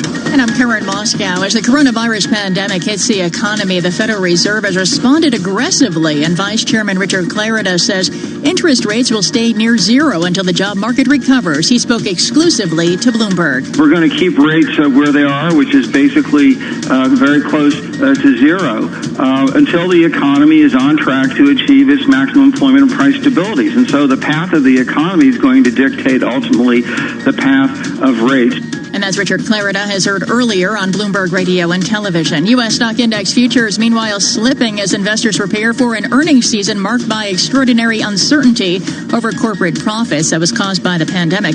We check the markets every 15 minutes throughout the trading day on Bloomberg. S&P futures down 19 points, Dow futures down 169, NASDAQ futures down 45, the 10-year Treasury down 132nd, yield 0.72%, yield on the 2-year 0.21%. And that's a Bloomberg Business Flash. Tom, John, and Lisa. Karen, thank you. Thank you very much. One of the winners of 2020 so far, Tom Keene, gold up 11.5% year to date. A lot of people, John, have rationalized this theory. Dennis Gartman took it further. He said not only should you own gold, but he said in dollars, maybe not hedge it in something that will be weaker, and that would be yen and euro. And it is truly, without exaggeration, a moonshot. Gary Schilling, I would suggest, over the years, over the decades, I should say, has had the great call of long-term lower interest rates. But Gartman challenges him now with an extraordinary call on gold, and he joins us now. Dennis, thrilled that you could be with us. On gold, real simple here. If I didn't make the Gartman-like gains, can I get on board now? Absolutely, Tom. First of all, let us understand that I'm not a gold bug. I'm not one of those believers that the world is coming to an end, that all currencies are going to zero, that governments are doing absolutely the wrong things. I'm actually an optimist, but I do think that the monetary authorities around the world, led by the Fed, but the Bank of Canada, the Bank of England, the ECB, the Bank of Japan, even the People's Bank of China, have no choice but to remain expansionary. They are expansionary now. They shall become expansionary in the future. They'll become even more expansionary.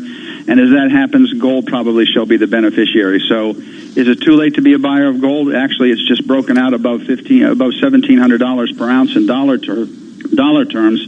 And I think it's going a good deal higher. So as I said, I'm not a gold bug. There are times when you should own gold. There are times when you should not. This is a time when you should. Other than the answer Tiffany's, Dennis Gartman, how should I own gold? What is the best way to own gold, to play the Gartman long? There are many ways to own gold. You can own gold futures, but I don't think that that's the better way. I think that there are ETFs that one can own. There's at least half a dozen of them. You can own the gold miners. I hate to give any individual recommendations as to individual stocks because the SEC gets upset when I do that.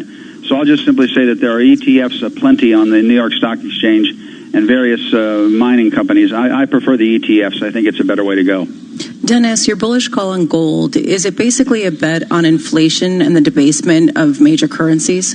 At least it's not a bet on inflation yet. It isn't, however, a bet on the debasement of major currencies. As I said, the Fed, the Bank of Canada, the Bank of England, the ECB et al. Have been expansionary, and they have no choice but to remain expansionary given the current coronavirus circumstance and the, for lack of a better term, the recession/depression that the world is finding itself in. So it's actually a debasement of the currencies that is the driving force. No question about that. So, Dennis, I'm just wondering, going forward, the main driver as far as who the buyers will be of gold, how much does this stem from central banks trying to move away from dollars? We've seen Russia do this. We've seen China do this. And how much does this stem from individuals just getting gold and putting it in their mattresses? Well, first of all, you're one of the few people who really does understand that that it has been central bank buying that has, in my opinion, has been the driving force.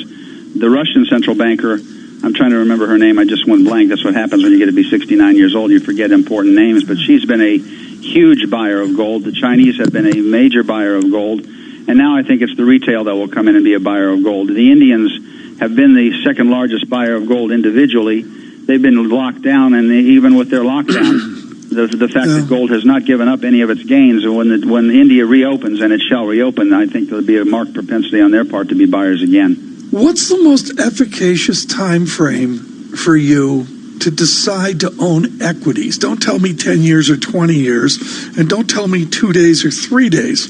What's the time zone, Dennis, that you have for having a belief in the equity market? Honestly, I do think I hope that the lows have been seen. Do I think that the lows will be tested? Probably. But I do want to believe, and I do think that the lows have probably been seen amidst the panic of 2 weeks ago. So where do I think stock prices will go? Yeah. I think that from here on out, if you miss the first 5% on the upside, and you already have, I think from here on out you want to err upon the side of being a buyer, and I think you want to be a buyer for the next several years. Honestly, maybe it's just hope, maybe it's just a belief in America, maybe it's just a hope that we'll get out of this, but I do want to think that the lows have been seen. How's the Fed doing? I think the Fed's doing yeoman's work, to be quite honest. I think perhaps they bent a little bit to the president's demeanor, and maybe they went a little overboard, but I think that they stood up, were the adult in the room when nobody else was going to be the adult in the room. I think they've led the other central banks in acting, and I applaud them. Many people, especially those of us on the far right, take the Fed to task. I think the Fed should be applauded. Dennis Gartman, thank you so much for being with us. It's always wonderful to get your view. And honestly, Dennis, the view on gold is something that I feel like is polarizing. So you've seen gold kind of disengage from markets with it actually going down when it should be a haven because of leveraged buyers selling. A lot of questions there. He was a piñata when he was in gold, against euro and yen. And folks, you can affect that trade. I mean, the trade itself is not original, but the idea and the force that he kept doing it, and it was a pennant formation, to be direct about it. And then the burst out, and events happen that are unforeseen. No one predicted a pandemic and all the ramifications on gold, but in yen, particularly weaker here, it's just been extraordinary. They're doing a great job, but I'm long gold.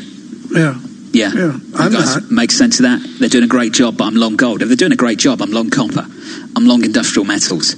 If I believe they're doing a great job, I'm just throwing that out there. If you truly believe that the Federal Reserve is going to engineer some kind of bottom for growth, then don't you want to be in the more growthier areas of the market? Well, John, it's a really important point, because then it goes back to the all-time call, which is when do you go long EM, is Kristalina Georgieva deciding which billions of dollars to give to which EM. I'm not saying I have that call, but that's your point on copper, John. That's really important. Well, Neil Shearing of Capital Economics, the group chief economist, will be with us at 8:30 Eastern. We'll put the EM question to him. Let me get you up to speed on some of the price action out there at the moment. 95 minutes away from the opening bell in New York City. We continue to recover. We are now down just 13 points on the S&P 500, negative around about 0.5%. In foreign exchange, the story as follows for you. The euro slightly negative, the dollar slightly stronger against the euro. Euro dollar just a little bit lower. And in the commodity market, Brent and WTI basically unchanged now. On Brent, we are lower. WTI just down 0.2%, $22.70. From New York City, this is Bloomberg Surveillance on Bloomberg Radio. Business is constantly... Okay, people, I've got the daily checklist. Who today has eaten dinner for breakfast? Tick. Started a chore you'll never finish? Tick. done a conference call in your pajamas? Tick.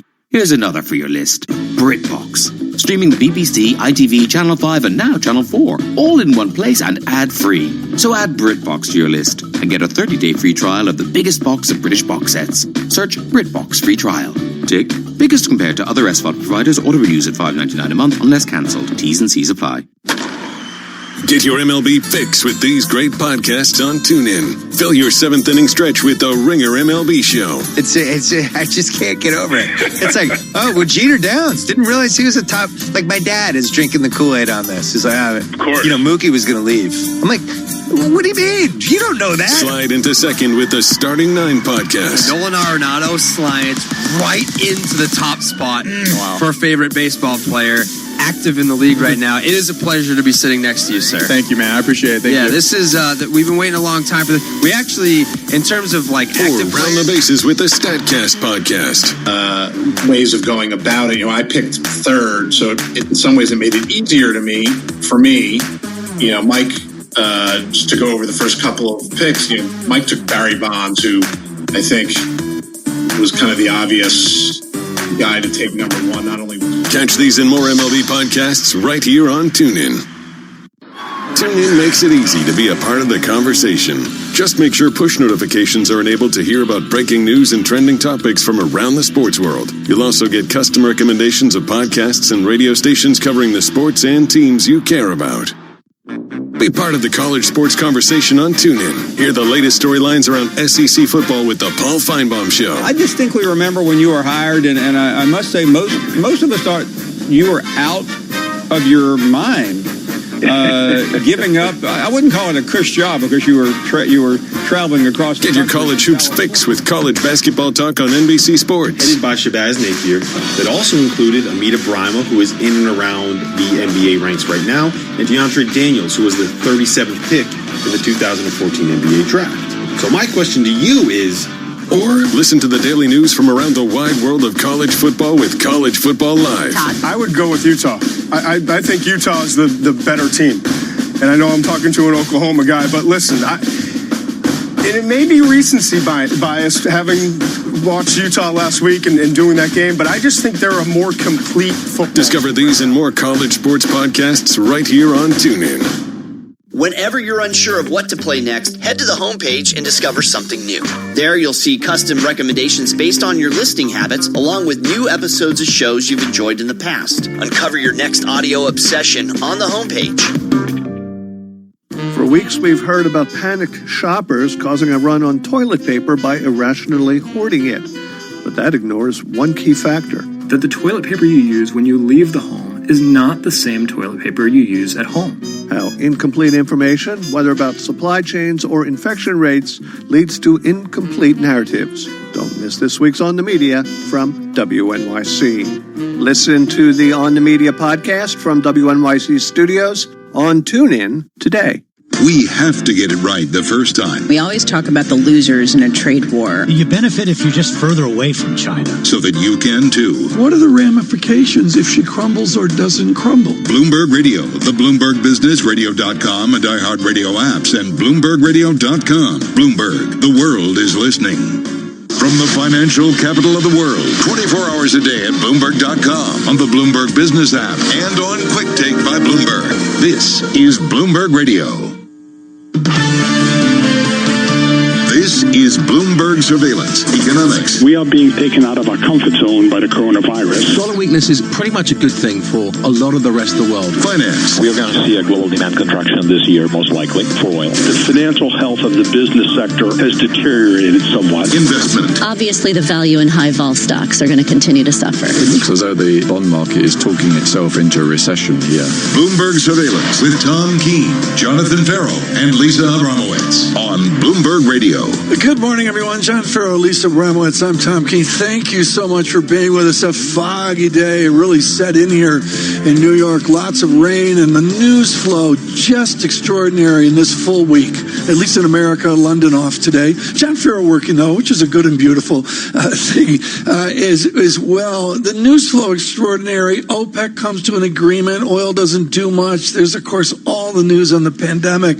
And, John, what I noticed, which which I think is beneath the radar with the 2-year yield coming in, a lower yield, is a lot of houses tweaked their economic forecasts a little bit south over the weekend. And we're going to have much more of that, Tom. We'll have much more of that on the earnings as well over the next couple of weeks. Earnings season starts in earnest this week. We will have JP Morgan out in the next couple of days. The big banks on Wall Street returning their earnings calls. But the calls on the market may be different to the estimates, Tom, because people are downgrading their earnings and economics estimates. But when it comes to the market, there's a little bit more confidence that maybe we won't retest that bottom that people have been talking about for the last several weeks. And part of it, and of course, Richard Clarida in conversation with us this morning, when we'll feature that here in this hour, the present vice chairman, I should say, of the Fed, in conversation with me and Michael McKee and Lisa, is as you were listening to that interview, part of it is they're going to buy everything in sight, including garbage bonds, right?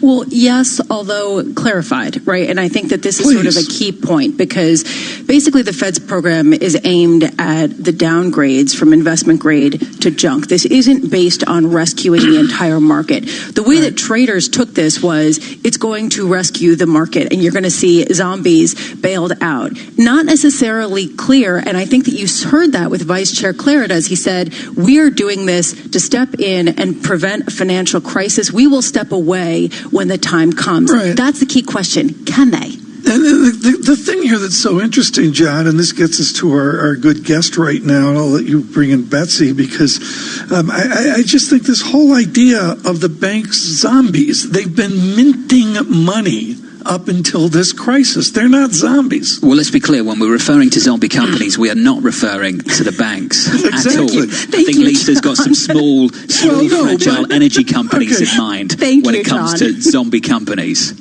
Not the banks. They've been minting money. I mean, they're really in good stead given this crisis. Doing very well and in a strong position coming into this unprecedented economic downturn. My question would be, can they continue to extend the balance sheet and continue taking risk counter-cyclically? That would be something I'd be interested in with our next guest. She joins us now, I'm pleased to say, Betsy Graysick, Morgan Stanley, Head of Banks and Diversified Finance Research. Betsy, always a pleasure to catch up with you, especially on earnings week. So let's start with the earnings. What are you looking for the numbers this week when many people see Q1 as stale and Q2, 3, 4 as almost unpredictable?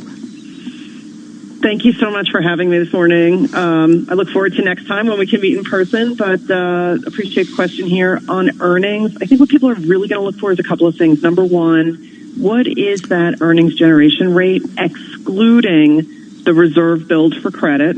Just to understand what the core is going into this, 2, 3, 4Q downturn, as you indicate. But then the second thing is, how are the banks treating their reserves under the new accounting standard, right? Because today we have a new accounting standard. It started January 1st. And so we should be ready tomorrow, JPM and Wells report. We should be ready for, very large reserve builds to reflect the bank management's estimates of lifetime losses. The history is they take the arcane accounting and they overdo it. They over-reserve. They over-save the money for a lousy rainy day. And then down the road, they go, oops, we over-saved. And they release those reserves and everybody wins. Do you predict that for these banks? It's so interesting of a question, Tom, because, banks never over-reserve. It's always adequate, right? That's the wording, all right? Just want to make sure. They're always adequate. And the definition of adequate is changing. Actually, I should say has changed January 1st with this new accounting rule. So what the management teams are required to do starting in 1Q is say to themselves, what is the lifetime losses in my loan book today on March 31st in a world that has, flipped on its head, as we all know? So that's a big ask. As a result, people like me, we made a best estimate for what we think they'll do, but everyone on the phone should be prepared for understanding that, the outcome is going to be different. Management teams will have a different point of view than all of us, sell-siders and buy-siders, because they have the best knowledge of their customer set, obviously. So it's going to be very exciting earnings. Very exciting. I can't wait. Betsy, very exciting, I'm sure. One area that a lot of people are focused on is consumer credit losses and sort of a view into just how bad the situation is there. What are you expecting on that front? Consumer credit is also exciting because the 15th of the month we get master trust data. And, to your point earlier, the 1Q results aren't going to be really telling about what the forward look is going to be. And also the forward look numbers aren't perfect either because if you have been affected by COVID and you can call your bank and request forbearance, that means that your loan will not show up as a delinquency, until the pandemic and the economy's back on its feet and the banks determine, hey, now's the time that I can assess whether or not you're delinquent or not. So the delinquency stats and the net charge-off stats are going to be much more modest than expected for a while until, the emergency is lifted. So the best data to look at for how the consumer is really doing on a month-to-month basis will be that master trust data. Look for the payment rate. The payment rates back in 2008, 22% for a lot of banks, now at 35%, basically telling you consumers have been paying down their loans on the credit card side. That payment rate should start to fall, right? That will be your best indicator, the 15th of every month. Betsy, you've touched on something really important, and that's the degree to which banks have stepped in to help consumers and businesses. And there was a quote from Jamie Dimon of JP Morgan just the other week in his letter to shareholders that really stood out for me. Knowing there will be a major recession means that we are exposing ourselves to billions of dollars of additional credit losses as we help out consumers and businesses through difficult times. There is a view, Betsy, that these banks can act counter-cyclically in a way that maybe they wouldn't have done in the past. Can you just talk to us about bank behavior? Sure. Will they continue to do this, or is this downturn, as it extends into 2, 3, and 4, do you expect them to pull back on helping consumers and businesses on lending to these people? Yeah, we did this work on the excess capital in the banking system and how much excess capital they have to support corporates and, their loan books. And the vast majority of banks we cover, both my names and my colleague Ken Zerbe on the mid-cap bank side, they have more than enough excess capital to support 100% line drawdowns in the commercial space. Now, line drawdowns were running at like 38% going into this, and, we're expecting they go up significantly, but you're not going to get to 100. So there is excess capital in the system. All the things that were put into place in 08 and post-08 are there to help in this kind of environment, I have to say. So I do think that they will continue to support their customers. And importantly, look, the capital markets are open. You're going to be speaking with Vice Chair Clarida soon. The Fed is part of this as well. Being in the market and helping to support the capital markets opens that up. And we saw, a couple weeks of very high issuance in IG. Some of that line drawdown, frankly, could be paid down with the IG issuance that has happened by some companies already. So I would not say it's only banks. It's banks plus Fed, and Fed is helping out as well. So, Betsy, just to sort of wrap this all together, I'm wondering if you're bullish on the banks and you think that their shares have gotten overly beaten up when it comes to their potential to be more profitable than people expect on the other side of this. Yeah, we have an equal weight rating on the banks right now, both in large cap, my colleague on his mid cap names. And there are certain banks that we are overweight. Frankly, Citi is our top pick right now. It's trading at about half book, and we think that as we get through this, they can reemerge with a 9% ROE. I wouldn't say it's like minting money, to Tom's words, but it's close to earning their cost of capital back again. They were just making their cost of capital before we went into this, and you're sitting at a stock that's trading at half book. We're also overweight JP and B of A, and the Amex and Discover. Betsy, always great to catch up with you, especially on earnings week. Betsy Graysick there, Morgan Stanley. Betsy, my best to you and the team. Thank you very much for joining us this morning.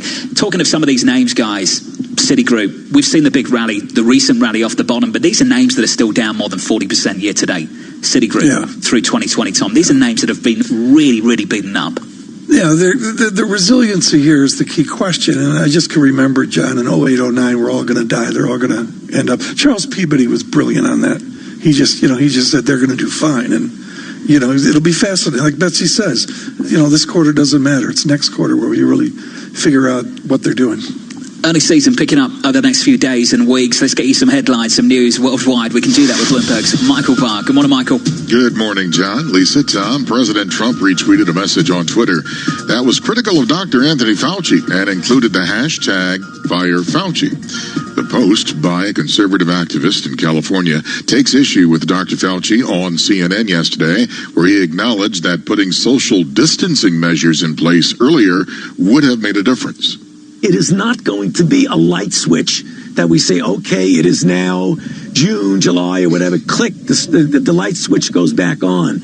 It's going to be depending where you are in the country, the nature of the outbreak that you've already experienced, and the threat of an outbreak that you may not have experienced.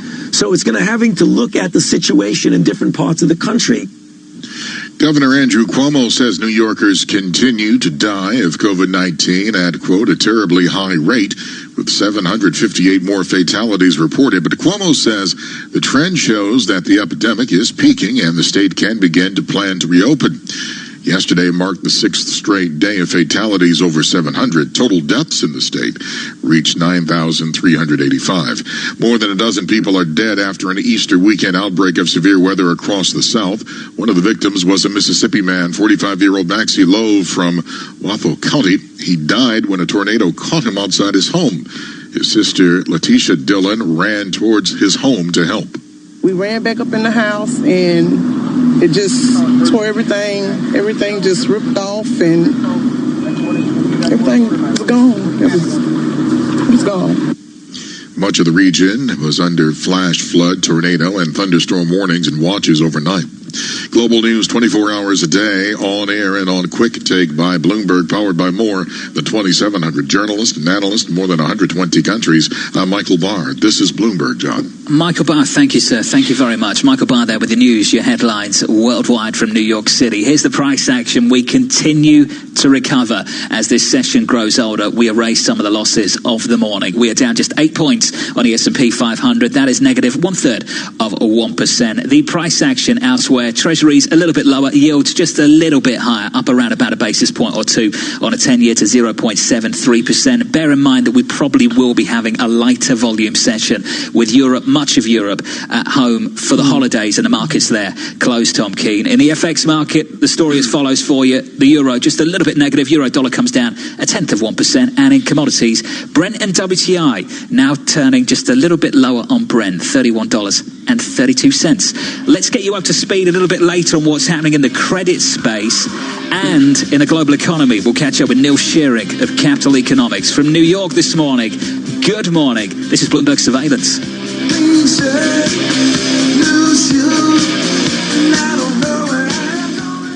Why do hedge funds and other alternative managers rely on Pershing for a highly personalized experience? Mark Alderati, a managing director at BNY Mellon's Pershing and head of Prime Services, explains. In today's fast-paced environment, where the only constants are change and volatility, you need a prime broker who's both steady and agile, focused on supporting your needs so that you can focus on growing your business and producing results.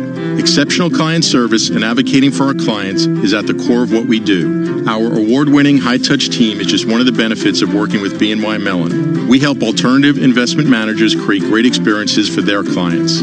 Whether it's customized financing, securities lending solutions, platform access, or outsourced trading, BNY Mellon's Pershing is a prime broker who's committed to this business and dedicated to meeting your evolving demands. To learn more about the unique and industry-leading solutions for hedge funds and other alternative managers, visit Pershing.com. Pershing, LLC. Member FINRA, NYSE, SIPC. Message and data rate may apply. T&C and privacy terms can be found at babbel.com/terms. Please don't text and drive. Have you wanted to speak a new language, but you thought it'd be too hard or take too much time? Then try Babbel for free by texting EXPLORE to 64,000. In just 15 minutes a day, you'll be on your way to speaking a new language in just a few weeks. And right now, you can try Babbel for free. Babbel starts out teaching you words and phrases by matching them with pictures. You won't believe how easy the interactive program is. Soon the sentences get a little bigger, and before you know it, you're having simulated conversations voiced by native speakers. And because Babbel is crafted by language experts and uses the spaced repetition method, in just 10 to 15 minutes a day, you'll be speaking the language of your choice with real confidence. With Babbel, you can speak a language. Just text EXPLORE to 64,000 and start your first lesson in the language of your choice for free. Download the Babbel app or text EXPLORE to 64,000 and try it for free. Text EXPLORE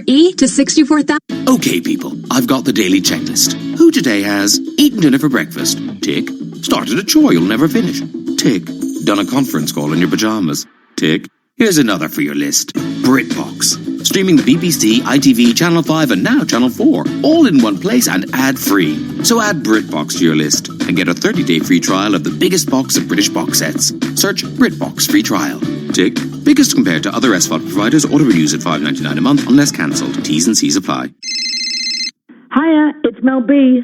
I'm just calling to say whether you're searching for a babe, a boo, or a bit of fun, there's one B you can always rely on. Badoo, the dating app which matches you with people based on your interests. Now more than ever, we want to be connected. You're more than just a photo, so be your true self and connect with a like-minded community. There's a new B in town. Download the Badoo app today. Badoo, date honestly. Want to know a great way to discover the latest and greatest sports audio on TuneIn? It's easy. Just make sure push notifications are enabled on your phone to receive recommendations of sports talk radio and podcasts, along with important breaking news updates. Headlines and breaking news 24 hours a day at Bloomberg.com, the Bloomberg Business app, and on Quick Take by Bloomberg. This is a Bloomberg Business Flash. And I'm Karen Moscow. U.S. stock index futures are slipping as investors prepare for an earnings season marked by extraordinary uncertainty over corporate profits caused by the pandemic. We check the markets every 15 minutes throughout the trading day on Bloomberg. S&P futures down 9 points. Dow futures down 65. NASDAQ futures down 22. 10-year Treasury down 5/32, yield 0.73%. The yield on the 2-year 0.22%. 30-year yield 1.35%. NYMEX crude oil is up 0.6% or 15 cents at $22.91 a barrel. COMEX gold is down 0.4% or $6.40 at $17.4630 an ounce. The euro 1.0925 against the dollar. British pound 1.2488, and the yen is at 107.94. And that's a Bloomberg Business Flash. Tom, John, and Lisa. Karen, thank you. Thank you very much. We have talked about this repeatedly over the last several weeks. We spent a lot of time thinking about scope and severity. How bad would this virus be? How wide would it spread? And now a lot of the conversation, Tom, is focused on duration and normalization. How long will we be shut down for? And how quickly can things normalize? John, I think you've absolutely nailed the mathematics of it, of this pandemic, which is the guesstimates of the time function of duration. One of the leaders on this in America is one of our great research universities at Johns Hopkins University, and there is their Bloomberg School of Public Health, of course, funded with the philanthropy of Michael Bloomberg, the founder of Bloomberg LP and this radio and television property as well. Crystal Watson joins us now from the Johns Hopkins Center for Health Security, a senior scholar, and of course with the Bloomberg School. Crystal, to John's perfectly placed question of duration, how do you as a grizzled pro, how do you try to guesstimate forward the unknown unknowns? Yeah, it's really hard to guess. What we can do, what we have in our control is to build capabilities so that we can manage the virus better and start to work towards reopening our economy. And so there are some critical capacities that we need to build before we can do that.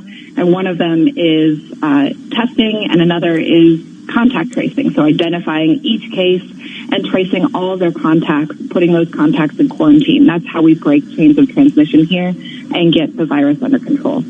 Dr. Watson, Minneapolis Fed President Neil Kashkari came out and he said based on the current medical technology, he expects a rolling bout of virus flare-ups over the next 18 months.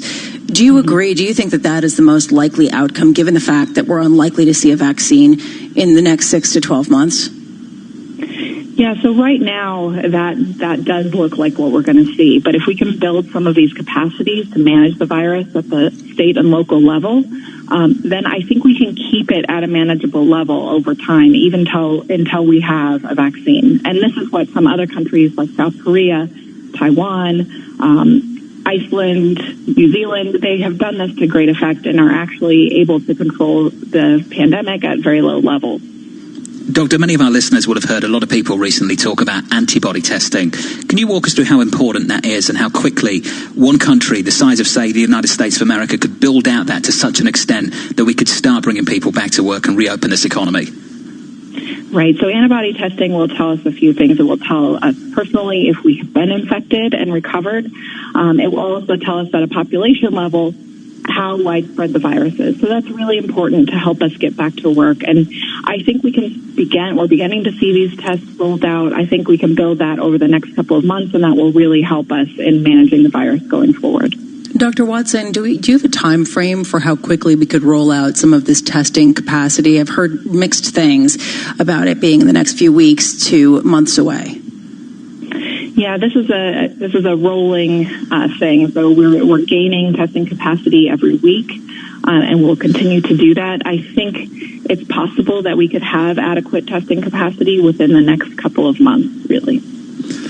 You were at Colorado at their famed molecular cellular developmental program. And part of that is the rigor of the mathematics forward and the rigor of institutions of adults like yourself who are full-time degreed people in medicine. I want you to come to defense of all these institutions that you work with every day at Johns Hopkins, CDC, WHO. They're piñatas right now. Everybody's criticizing them. How do you take that? How do you respond to the criticism of the science of medicine? Right. Well, I think people are also realizing that the science here is really critical for response. So we're just going to keep doing the job that we're doing. We're working really hard to understand the virus, to understand the transmission dynamics, to be able to manage this effectively. This is not something we've seen in our lifetimes. And so we are gathering the data that we can, but we need to communicate exactly what we know, what we don't know, and how we're getting there. Okay, this is an unfair question, but it's Monday, which is Unfair Question Day at Bloomberg Surveillance, Crystal, so we'll let it go. There's cholera, and I believe 1957, there was a pandemic in the late 60s as well, and of course we all know 120 years ago, and of course you know in our ancient medieval history and all that. So far from what you know, what is a distinctive feature of this virus? Well, we have seen other types of pandemics before. We've seen influenza pandemics. We're most familiar with that, and so that's the thing we've prepared most for. The issue with this pandemic is that it's novel. We don't have a drug or vaccine to fight it, which we would with influenza, and it's more severe than much of the preparedness that we've done in the past. So that is why we're facing a lot of unknowns. We have fewer tools to deal with this pandemic than we would with flu. This has been wonderful. Crystal Watson, thank you so much, with Johns Hopkins Center for Health Security and the Bloomberg School of Public Health. John, it's wonderful to talk to her about Boulder, Colorado, and it was really a path-breaking program a few years ago, which was in molecular cellular developmental biology. It was a long time ago. And here we are again, trying to game the system, trying to work out where this is all heading with a series of guesstimates, Tom. I think that one thing that resonated with a lot of our listeners over the weekend were the comments from Neil Kashkari of the Minneapolis Fed, speaking to CBS over the weekend, saying we're looking around the world as they relax the economic controls, the virus flares back up again. This idea that Lita and I were talking about a little bit earlier, that we could have this situation where we reopen then have to shut down, reopen then have to shut down, and just feel it out as we go. And it's so interesting, and then when you overlay in larger countries the different geographies, I've been trying to note, Lisa, the growth we've seen in other areas that aren't deep in it, such as New York, and including Russia. There's a real mystery right now on this Monday morning about the state of the growth of the virus in Russia. Yeah, and just sort of to point to the humanity of this, Walmart Chief Executive Officer Doug McMillon went on the Today Show Friday and said, we've moved past the hoarding of food and toilet paper and past the games and puzzles, and people now are entering the hair dye and clippers stage of pandemic buying as they try to trim themselves and make themselves look presentable solo. Just to give you a sense of where from we're at. Lisa Abramovich. Lisa, we appreciate that sense. Thank you. Just for thank keeping you. us. And I'm pleased you watched the Today Show on the weekend too. Thanks, John. I'm so glad. Keeping yourself occupied, watching the Today Show. What else did you learn on the Today Show? I just actually read the story about the hair dye and clippers station. Backing away from watching the Today Show. Great program from New York City this morning. Good morning. This is Bloomberg Radio. Vatsal Shah is Senior Project Engineer at Mott MacDonald, a global engineering consultancy with more than 16,000 employees. He earned his PhD at New Jersey Institute of Technology, and as an adjunct professor is helping NJIT students explore emerging technologies. My focus is renewable markets, emerging technologies, the idea of floating cities. What are we doing to develop that? What will happen to the city on the water? Well, you're going to have waves hitting it. You're going to have solar. How are you going to develop plants? How are you going to develop vegetation and farming? That sort of thought process happens at NJIT. We actually plan out what will the city look like. How do we develop that? So in 10 years, we're actually ready to take on those challenges when we have our first development in the water. NJIT also has been doing a lot of work in self-healing materials. So taking the polymers and the new material that we have in our material sciences departments and putting them into things like concrete, things like steel, reinforcing our soil. NJIT, New Jersey Institute of Technology. Learn more at njit.edu. Not completing high school is more of a social thing than it was an academic thing. I came out in the 11th grade. Nobody was embracing you. The kids were cruel. It was very difficult to be gay.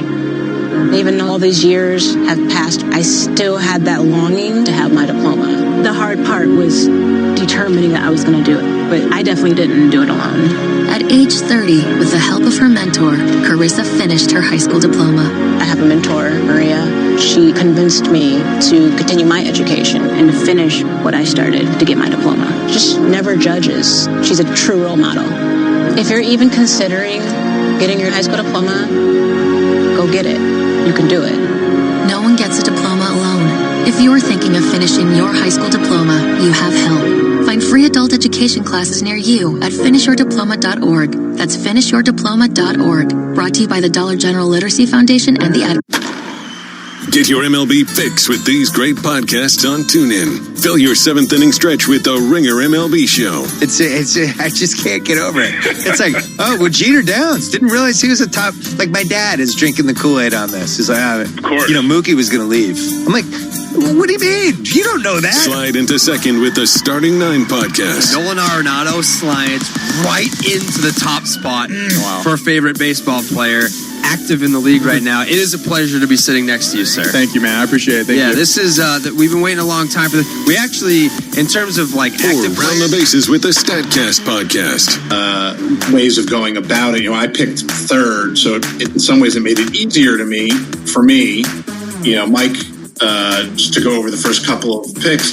Mike took Barry Bonds, who I think was kind of the obvious guy to take number one. Not only catch these and more MLB podcasts right here on TuneIn. Did you know your favorite radio stations are in your pocket? Yes, the TuneIn app lets you listen to the same radio stations you pick up on your home or car radio anywhere you want. To see all the stations broadcasting in your area, find the local radio section on the home screen. Keep it local with TuneIn. Get your daily dose of NFL shop talk with these great podcasts on TuneIn. Start your morning off right with Around the NFL. Injured, depleted roster into the playoffs, and I didn't think they belonged in the playoffs. I think overall, though, it was a great divisional round weekend because you got the first one. Run into the end zone with the Move the Sticks podcast. We had a fun little Zoom cocktail hour last night. Oh, yeah. What a star-studded affair. Greg, you were there for the earlier part, but it really popped off a little later on. We had Zach Goldman. And dive deep into the sidelines with the Peter King podcast. On the occasion of his 50th birthday, come down and record a little bit of retrospective on the life and times of Brett Lorenzo Favre. That sounds like a bestseller. It sounds like a precursor to a funeral. That's what it is. I wasn't thinking that. Explore these and more hard-hitting NFL podcasts right here on TuneIn. Broadcast Broadcasting live from the Bloomberg Interactive Brokers Studio in New York. Bloomberg 1130 to Washington, D.C. Bloomberg 99.1 to Boston.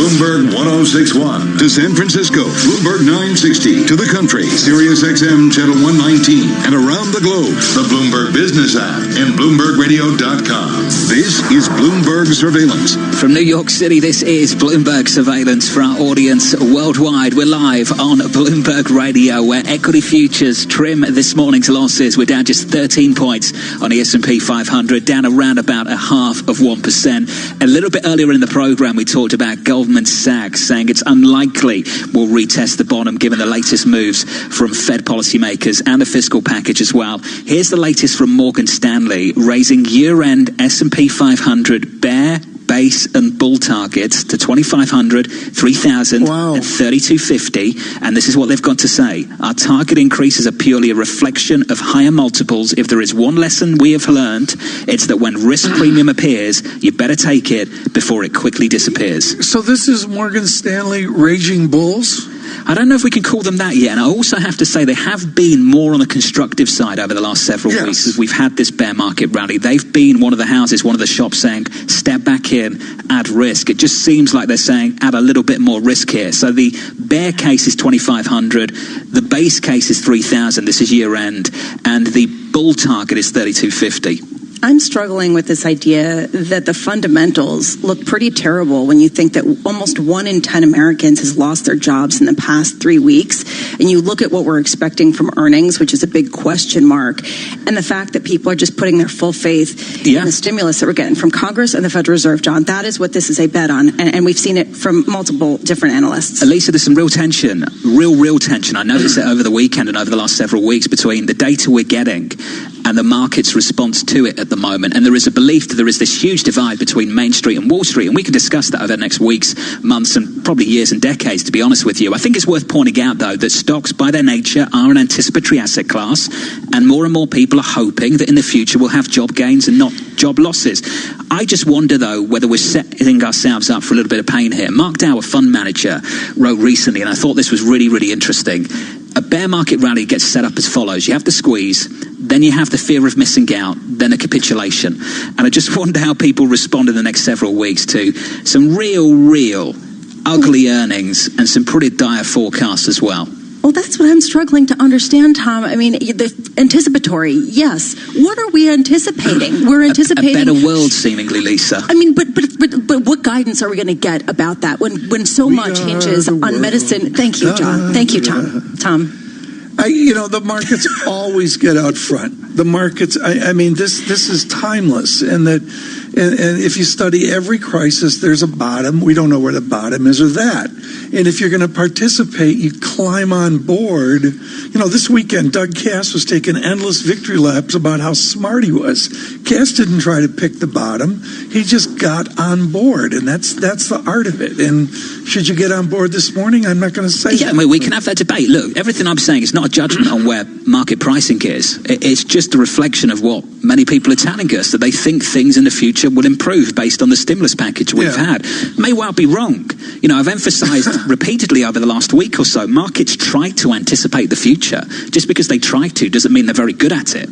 And that may well be the case this time around as well. The line to wrap this up to get to our good guest here is, John, the line is, the markets have predicted 12 of the last 3 recessions or whatever. Something like that, yeah. It's the same way with a bull market. We've picked 15 of the last 6 bull markets, and maybe we're trying to do that right now. Let's bring in Neil Shearing, shall we? Capital Economics Group Chief Economist. Neil, great to catch up with you. Bank of America have called this the race to retrace. And one thing that's lagged is emerging markets. Can you give us some insight into what is happening with EM economies right here, right now? Well, what's happening right here, right now is they've been hit by the mother and father of all capital outflows. So the net portfolio flows that we're seeing from EMs, out of EMs, is bigger than at any point in the global financial crisis. It's bigger than at any point in 2015 when we had the China hard landing fears. It's been absolutely enormous, and that's why part of the reason why we're seeing today some noises from the G20 that there might be some support packages on the way. and we're seeing several EMs, particularly at the kind of more frontier end, heading to the IMF and the World Bank for financing assistance. So if you think about the arc of this crisis, it started in China and in the East Asian economies, and then it spread to Europe, and then it's gone to the US. I think EMs might be the next shoe to drop in all of this.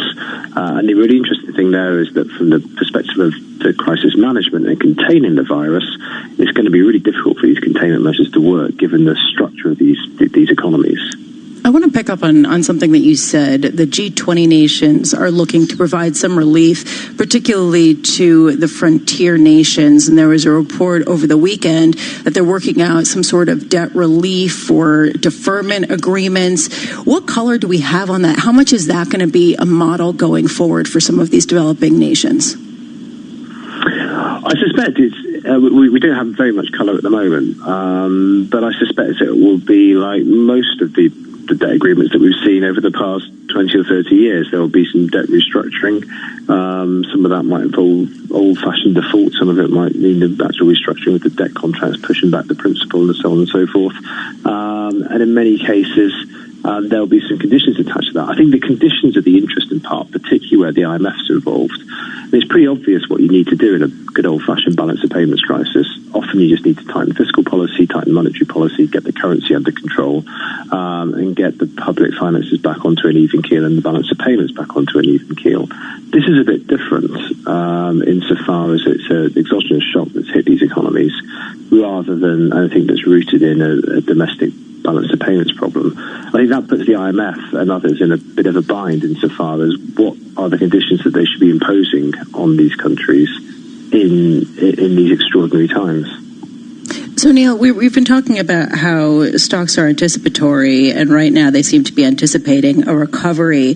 And if there is a more risk-on feel that takes hold of markets, perhaps in the last half of the year, how much of this will trickle into emerging markets? How much of the Fed stimulus and the sort of global wave of financial engineering are we going to see head to some of these nations?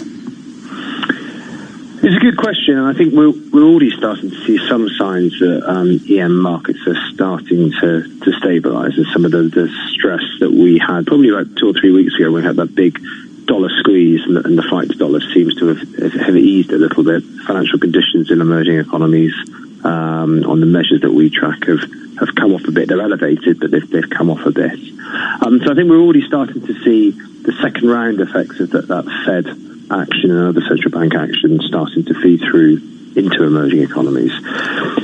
I think it's going to affect different parts of the emerging world in different ways. I think it's going to affect different asset classes in different ways too. In particular, I think anyone thinking about kind of high yield credit and energy, commodity related credit, they're the pockets of really risky assets, I think, at this stage, given what we know has happened in the past. Neil, what do we recover to? Do we recover to a run rate of 2% GDP, 2.5%? Is there any perception of getting back to a presidential 3%? What's the terminal recovery point? What's it look like? Well, I would think less in terms of growth rates and more in terms of levels of GDP. Don't forget, we've just shut down these economies across the world for health reasons. The question is, what's the level of activity and output that we're going to get back to? And is it going to be permanently lower as a result of this crisis? And I think there's reason to think that it might well be permanently lower because we'll have some business insolvencies, people who have lost their jobs, skills that have atrophied. But I think on the demand side, demand will be permanently subdued too, because I think households will be more cautious, and I think businesses will be more cautious too. There'll be a tendency to hoard cash. So I think the level of GDP starts to look lower than it would have been in our pre-virus models. Doesn't mean to say that the growth rate of GDP won't start to look quite impressive by the time we get to this time next year, because we would have lost 10, 15, 20% of output, and we'll recover some of that quite quickly, I think. So I think it wouldn't surprise me if by the time we get to the presidential election in the fall, the economy's growth rate starting to look quite good again, and that might Trump will have something to to fall back on, as it were. But I think the level of GDP is the key thing that we should be watching here. Neil, always great to get your thoughts on a programme. Neil Shearing there of Capital Economics, the group chief economist, weighing in on the economy. Guys, as you know, we try and bring as much research into this programme as possible. Yeah. This is what Ethan Harris of Bank of America had to say. Oh, interesting. Basically touching on a really important point, that it doesn't matter what triggers the economic downturn, that the feedback lag will be with us long after the initial shock fades. He said the following: the drop in activity triggers a nasty feedback loop in the economy that overwhelms the policy easing. A 2 or 3 month shutdown will leave lasting scars on confidence. Economies will reopen to a greatly diminished demand environment with high saving rates and very low discretionary spending. That could be a situation that stays with us, Tom, long after the health crisis fades. And to me, I sound like Steve Roach, but to me, the high savings rate is the variable there. I mean, are we really going to become a nation of savers? And I don't have an opinion, but that to me is the key variable within what Dr. Harris is saying. Well, the important point here, Lisa, is how quickly will people go out and spend as this economy reopens? How quickly can we normalise a whole range of things? But on the consumer confidence side of things, at least from my perspective, I think it might take a while for people to get that confidence back, even as this economy reopens. Well, if you think about people suddenly getting laid off after having the best labour market in recent history, you sort of speak to the lack of confidence people have in the stability of their income streams. A lot of this does depend, though, on people keeping their jobs and being able to cover their bills in the short term. And that's a key question, and that really hinges with Congress right now. Something we'll continue covering on this programme right here on Bloomberg Surveillance. Should we get you some news, some headlines worldwide? We can do that with Michael Barr. Good morning, Michael. Good morning, John, Lisa, Tom. Federal health officials are cautioning against reopening the U.S. economy too early, which could trigger a resurgence of coronavirus infections. Bloomberg's Martin DeCarroll reports. President Trump has said he wants at least some parts of the country to start returning to normal in 18 days. FDA Commissioner Dr. Stephen Hahn says he's not ready to commit to that yet. It's just too early for us to say whether May 1st is that date. In an interview on ABC's This Week, Dr. Hahn says the U.S. is close to its peak of virus cases, but he cautioned against making predictions. This has been a very fast-moving outbreak. And so we really have to take this day by day. Says Hahn, the public safety and welfare of the American people have to come first. In Washington, Martin DeCarroll, Bloomberg Radio. The number of people infected worldwide reached 1.85 million, while the death toll exceeded 114,000. The World Health Organization says there are 70 coronavirus vaccines in development globally, with 3 candidates already being tested in human trials. The drug industry is hoping to compress the time it takes to get a vaccine to market, usually about 10 to 15 years, to within the next year. 50 years ago today, an explosion rocked NASA's Apollo 13 spacecraft, almost fatally ending a third mission to the moon. But the crew made it back safely to Earth, defying astronomical odds. It splashed into the ocean, all 3 on board, safe and sound. Captain Mark Kelly tweeting on the anniversary, "Let's remember that Americans are good at solving tough problems." Global news 24 hours a day. On air and on Quick Take by Bloomberg, powered by more than 2,700 journalists and analysts in more than 120 countries. I'm Michael Barr. This is Bloomberg. John. Michael Barr, thank you, sir. Thank you very much. I know it's not lost on many of you. Goldman Sachs almost throwing in the towel on a retest at the bottom. Morgan Stanley getting incrementally more bullish, all ahead of a messy earnings season and just after a monster rally off the bottom, Tom. Interesting timing. Interesting timing. I thought the tweaks over the weekend were fascinating. J.P. Morgan on economics, away from market calls. Just amazing how they got grimmer over the weekend. They did a complete reset on GDP and on the path outward, really delaying out to Q3 and Q4. We'll continue to cover the data, the earnings in the weeks and months ahead right here on Bloomberg Surveillance. You are listening to Bloomberg Radio with equity futures negative 13 points, down 0.5%, all ahead of the market open, 47 minutes away from New York. This is Bloomberg.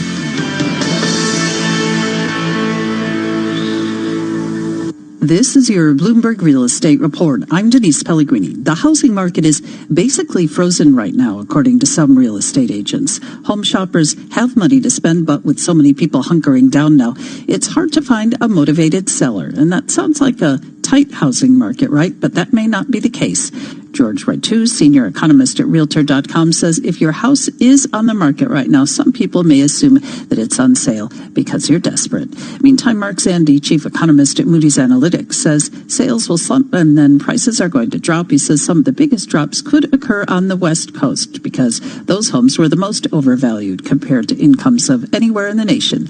Meantime, watch for the drop in demand to be exacerbated by the number of people doubling up and living in each other's basements. The American Enterprise Institute says millions of homeowners will double up with friends and family in the coming months because of the financial impact of the pandemic. And that's your Bloomberg Real Estate Report. I'm Denise Pellegrini. Asset managers who seize change to launch new strategies, add distribution channels, or exploit new technology to re-engineer the investor experience are often rewarded. However, in an industry paralyzed with complexity, few act with agility or decisively. Few run their business strategically.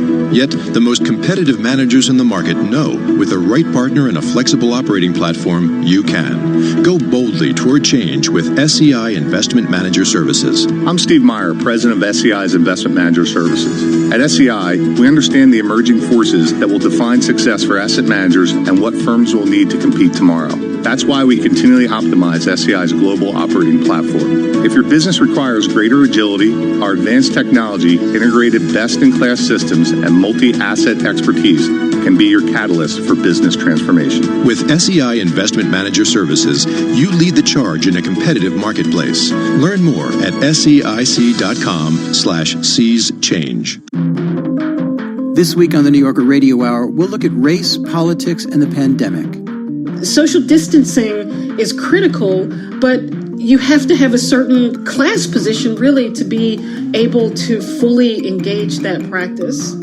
I'll talk with Kianga Yamada-Taylor. Listen to this episode of the New Yorker Radio Hour on TuneIn today.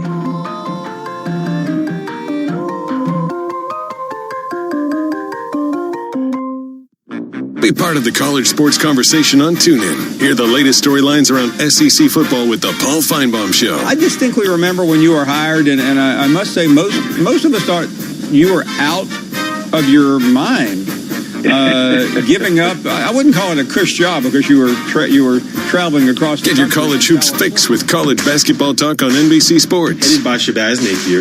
That also included Amita Brima, who is in and around the NBA ranks right now, and DeAndre Daniels, who was the 37th pick in the 2014 NBA draft. So my question to you is... Or listen to the daily news from around the wide world of college football with College Football Live. I would go with Utah. I think Utah is the better team. And I know I'm talking to an Oklahoma guy, but listen, and it may be recency bias having watched Utah last week and doing that game, but I just think they're a more complete football. Discover these and more college sports podcasts right here on TuneIn.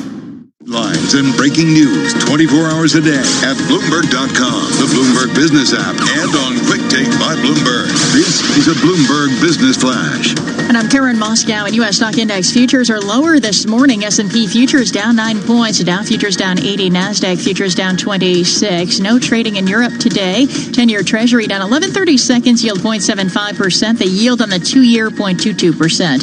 NYMEX crude oil up 1.1% or 23 cents at $22.99 a barrel. COMEX gold down 0.9% or $15.60 at $17.37.20 an ounce. The euro 1.0925 against the dollar. The yen 107.91. And that's a Bloomberg Business Flash. Tom and Lisa. And Karen, thanks so much. The Bloomberg NJIT STEM report, always brought to you by New Jersey Institute of Technology, ranked one of the most research-intensive universities in the nation by the Carnegie classification. More at njit.edu/R1. Here's Bob Boone. Tom, Jonathan, Lisa, good morning. Here's what's making news in science, technology, engineering, and math. If you're a computer nerd, an IT specialist, you might just get the answer to this one. What computer language was being introduced when this song was the top hit across America? Oh, the shark, baby, has such teeth, dear, and it shows them pearly white. The year was 1959, and the common business-oriented language was emerging, COBOL for short, and believe it or not, the government is still using mainframe computers that run the 60-year-old programming language. Now, the COVID-19 pandemic has exposed aging computer systems at the heart of the U.S. economy and a shortage of experts to fix them. This is slowing the government's effort to get stimulus checks to millions of newly unemployed, which New Jersey Governor Phil Murphy talked about just the other day. There'll be lots of postmortems, and one of them on our list will be how the heck did we get here when we literally needed COBOL programmers. Murphy urged COBOL, not Cobalt, programmers to join in updating the language. The programmers are fairly scarce through a combination of techno-snobbery, an aging pool of experts, and a lack of employers willing to pay up for the few people still willing to do the work. A few years back, some programmers tried to brush up COBOL's image with a posting on YouTube. COBOL's been rocking since 59, and it hasn't quit yet. That's gotta be a sign. COBOL in these cubicles. COBOL's rock solid and built to last. Sounds like it needs updating to me. That's the Bloomberg NJIT STEM report. Tom, Lisa, John. And Bob Moon, thanks so much. Greatly appreciate that. With the STEM report. He is from Columbia University, where he herded cats for years. He is one of our great academics on monetary theory, and he's now the vice chairman of the Federal Reserve. Our Michael McKee and myself, we spoke with Richard Clarida this morning. Here is the vice chairman. I'm very confident that as the economy recovers from this hit and begins to return and recover, that we at the appropriate time will be able to unwind these programs. You know, Tom and Mike, there's nothing fundamentally wrong with the U.S. economy. It came into the year in a very strong position, both in terms of employment and growth and financial markets, and I'm confident we can get back there, and at the appropriate time we can scale back these programs. Let me follow up on that, Dr. Clarida, and ask you this. With probably billions of dollars in loans out to companies at near zero for over 4 years, are you ever going to be able to raise interest rates again, or are we looking at essentially the Fed doing yield curve control now? Well, right now we're not doing yield curve control. What we indicated in our March statement is we're going to keep rates where they are, which is basically very close to zero, until the economy is on track to achieve its maximum employment and price stabilities. And so the path of the economy is going to dictate ultimately the path of rates. But in terms of our programs, these facilities will be in place during the period when the economy is being impacted by the virus. In the term sheets for these programs, you'll see that the facilities are due to stop lending in September of this year. Obviously, we can extend that as needed. Those loans will be in place. They'll have a term of several years. And no, at the appropriate time, I do not think that we will have that will be a challenge to us when it's appropriate. But again, that's a long way down the road. We think where rates are now is where they need to be, given where the economy is. Tom mentioned the notes he's getting from people asking questions, and the one I get most often is, why did you feel it necessary to go into buying junk? Well, we have put in place no fewer than 9 facilities over the past several weeks, and first and foremost, our focus in these facilities is making sure that credit is flowing to businesses and households. And obviously, we're in the commercial paper market. In the TALF program, we'll be financing auto loans and credit cards. In our Main Street lending program, we're going to be partnering with banks to provide financing to businesses. And so the vast bulk of these programs is really focused on new lending.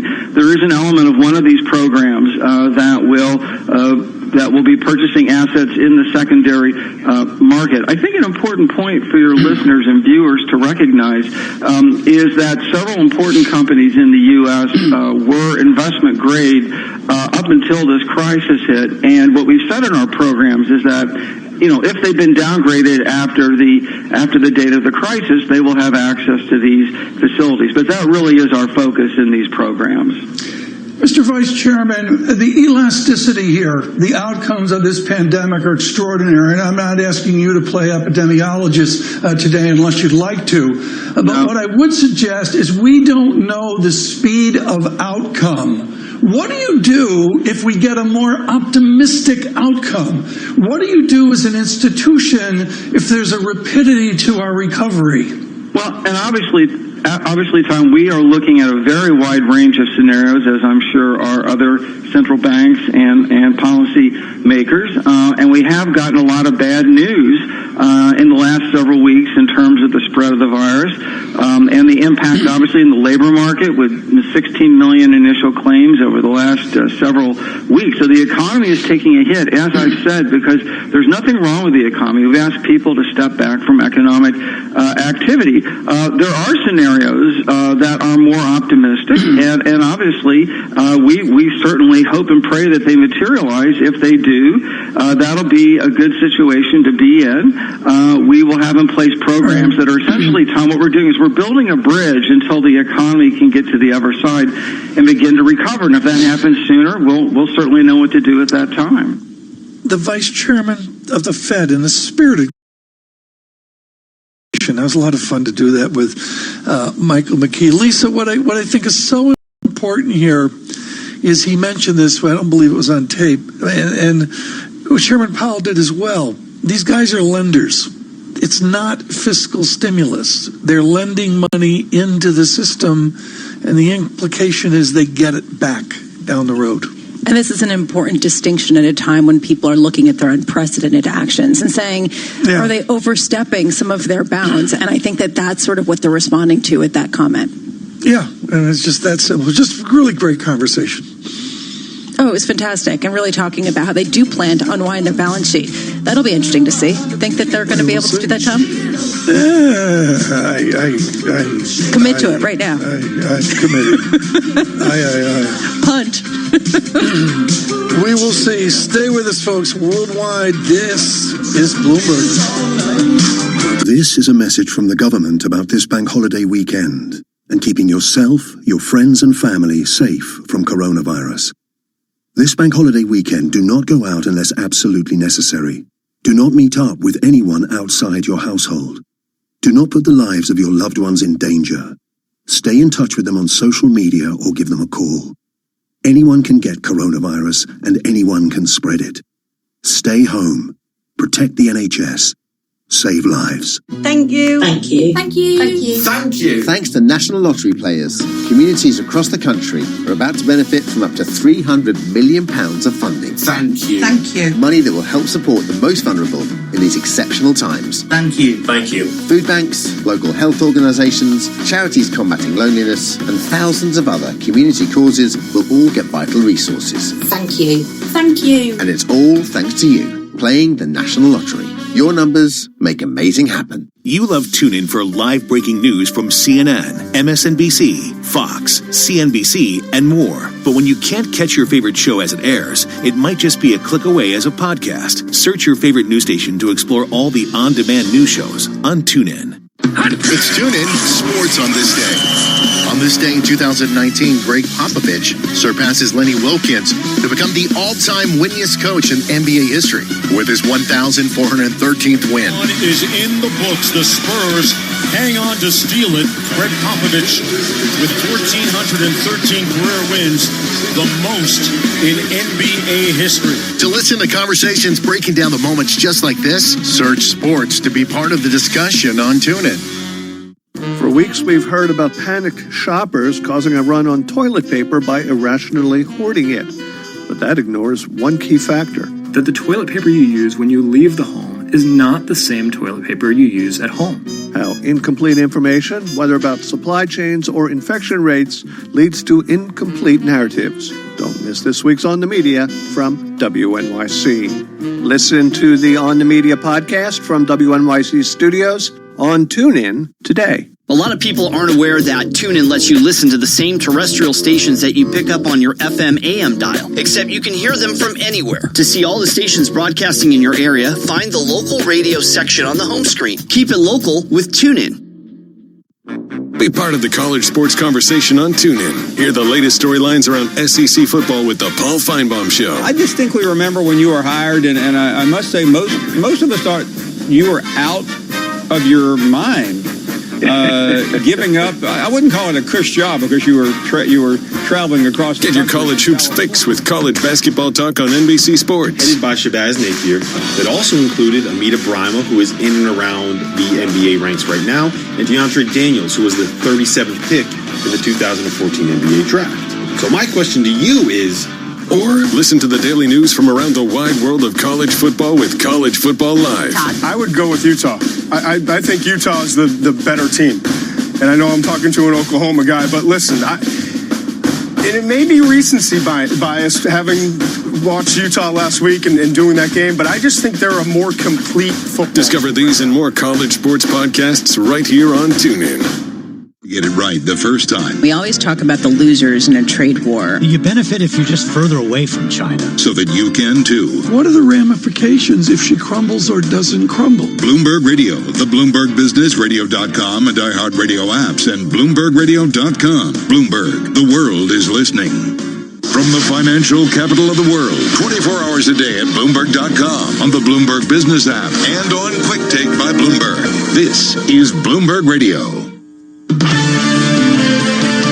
This is Bloomberg Surveillance Economics. We are being taken out of our comfort zone by the coronavirus. Dollar weakness is pretty much a good thing for a lot of the rest of the world. Finance. We are going to see a global demand contraction this year, most likely, for oil. The financial health of the business sector has deteriorated somewhat. Investment. Obviously, the value in high-vol stocks are going to continue to suffer. It looks as though the bond market is talking itself into a recession here. Bloomberg Surveillance with Tom Keene and Paul Sweeney on Bloomberg Radio. Good morning, everyone. Paul Sweeney and Tom Keene this Monday morning. Bloomberg Surveillance. Good morning, Washington, Boston, New York. Early morning in San Francisco, across this nation, on Sirius XM Channel 119, and all of our digital platforms. To the millions of you at home, we say a careful good morning as the week stretch here during this pandemic. And, of course, over the weekend, just a huge debate about how we begin to unsocial distance as well. Part of the social distance will be conference calls coming up here in earnings season. Paul, I think we can say 97, 98, the tragedy of September 11th, nothing has prepared us for the ballet, the mystery, the view forward of these conference calls. You're exactly right, Tom. It's all going to be about the commentary looking forward. They try to balance kind of the quarter that just passed, the performance of these companies, as well as the guidance. But it's all about the guidance here. And that problem, Tom, as we've been discussing, is, these corporate executives, and they look in their crystal balls for their businesses. They just don't know. Yeah, I would say to those that are not initiated, and what I find, frankly, of great value as conference calls is there's all sorts of legal requirements, folks, where the general counsel of any given company has rules about what you can and cannot say, and all of that is being literally invented in real time. We thank Betsy Graysick of Morgan Stanley for being with us earlier on bank earnings as well. Right now, David Wilson with us on individual stocks. And David, a rainy Monday in New York, you'd think there aren't that many individual stock stories. Are you busy this morning? Oh, kind of busy. I mean, it's going to get busier later in the week when we start getting first quarter results. But we just saw a headline a few moments ago. eBay has named Jamie Iannone as their chief executive officer. He'd run the e-commerce side of Walmart. He was the chief operating officer of that business. He's going to move over to eBay on April 27th. They've had an interim CEO for a while. eBay shares higher by about 1.5% in early trading. Energy stocks are really, though, front and center today after the world's top oil producers agreed to reduce output by about 10%. And what's interesting is that the shares are up, even though crude is down, both here in New York and also over in Europe. Whether you look at West Texas Intermediate or Brent, the futures are down. There's concern that the reduction of 9.7 million barrels a day may not offset falling demand. Nonetheless, you do have energy shares higher. You look at ExxonMobil, it's up 3%. Occidental Petroleum up 4%. And in oil services, we see Halliburton up 4.5% in early trading. Gilead Sciences is up 2.5%. Study data showed the drug maker's antiviral medicine remdesivir helped 2/3 of the COVID-19 patients that received it. The results were published in the New England Journal of Medicine. You've got Boeing up 3%. The plane maker plans to bring back about 2,500 employees this week in Washington State. to work on defense programs and to maintain parked 737 MAX jets. Boeing told workers about the move late Friday. We're seeing airline stocks higher for a fifth straight day. And bear in mind, last week, the NYSE ARCA Airline Index rose by 29%. That was the biggest advance for that industry gauge since October 2008. You look today, you see American up 3.5%, Delta up 4%, Southwest up 4%, United up 3.5%. But what's interesting is you've got a contrast between the airlines and the cruise lines. Now, they've tended to move together ever since the coronavirus, started spreading enough to hurt their business. But today, you've got the cruise lines down. Now, they all had their biggest weekly gains ever last week, at least the three in the S&P 500 did. Today, you see Carnival down 5%. You see Royal Caribbean down 8% and Norwegian down 10%. So they're giving back some of last week's gains. Micron Technology's down 2%. The memory chip maker was cut to neutral from buy Goldman Sachs, which said the shares were fairly valued at least. Micron has risen as much as 45% from a low in mid-March. Burlington Stores is down 6%. The apparel chain selling $700 million of convertible notes, along with $300 million of bonds. Now, Burlington said it's furloughing most of its staff. Its CEO won't take a salary, and other executives will cut their pay in half. On the deal front, we actually have a deal to talk about. Alnylam Pharmaceuticals up 3%. The private equity firm plans to invest as much as $2 billion. That would be Blackstone Group investing as much as $2 billion in the drug maker. The agreement includes $1 billion to buy Alnylam's royalties from an experimental cholesterol drug called inclisiran. And AMC Entertainment, looking at smaller companies, down 22%. The New York Post reported late Friday that the movie theater chain is in talks to hire law firm Weil, Gotshal & Mangus for a potential bankruptcy filing. The report cited an unnamed insider. Didn't have any comments from AMC or Weil, Gotshal.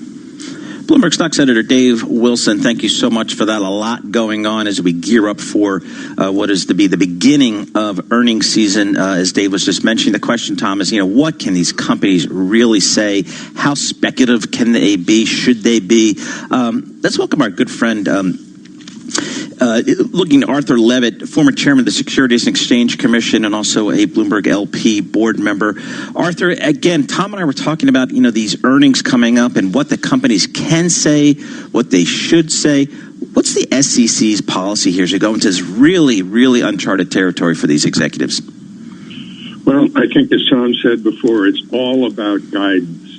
Jake Clayton, the SEC chair, said that peering into the future is likely to be more important to investors as it's become more challenging to companies, and that's the story.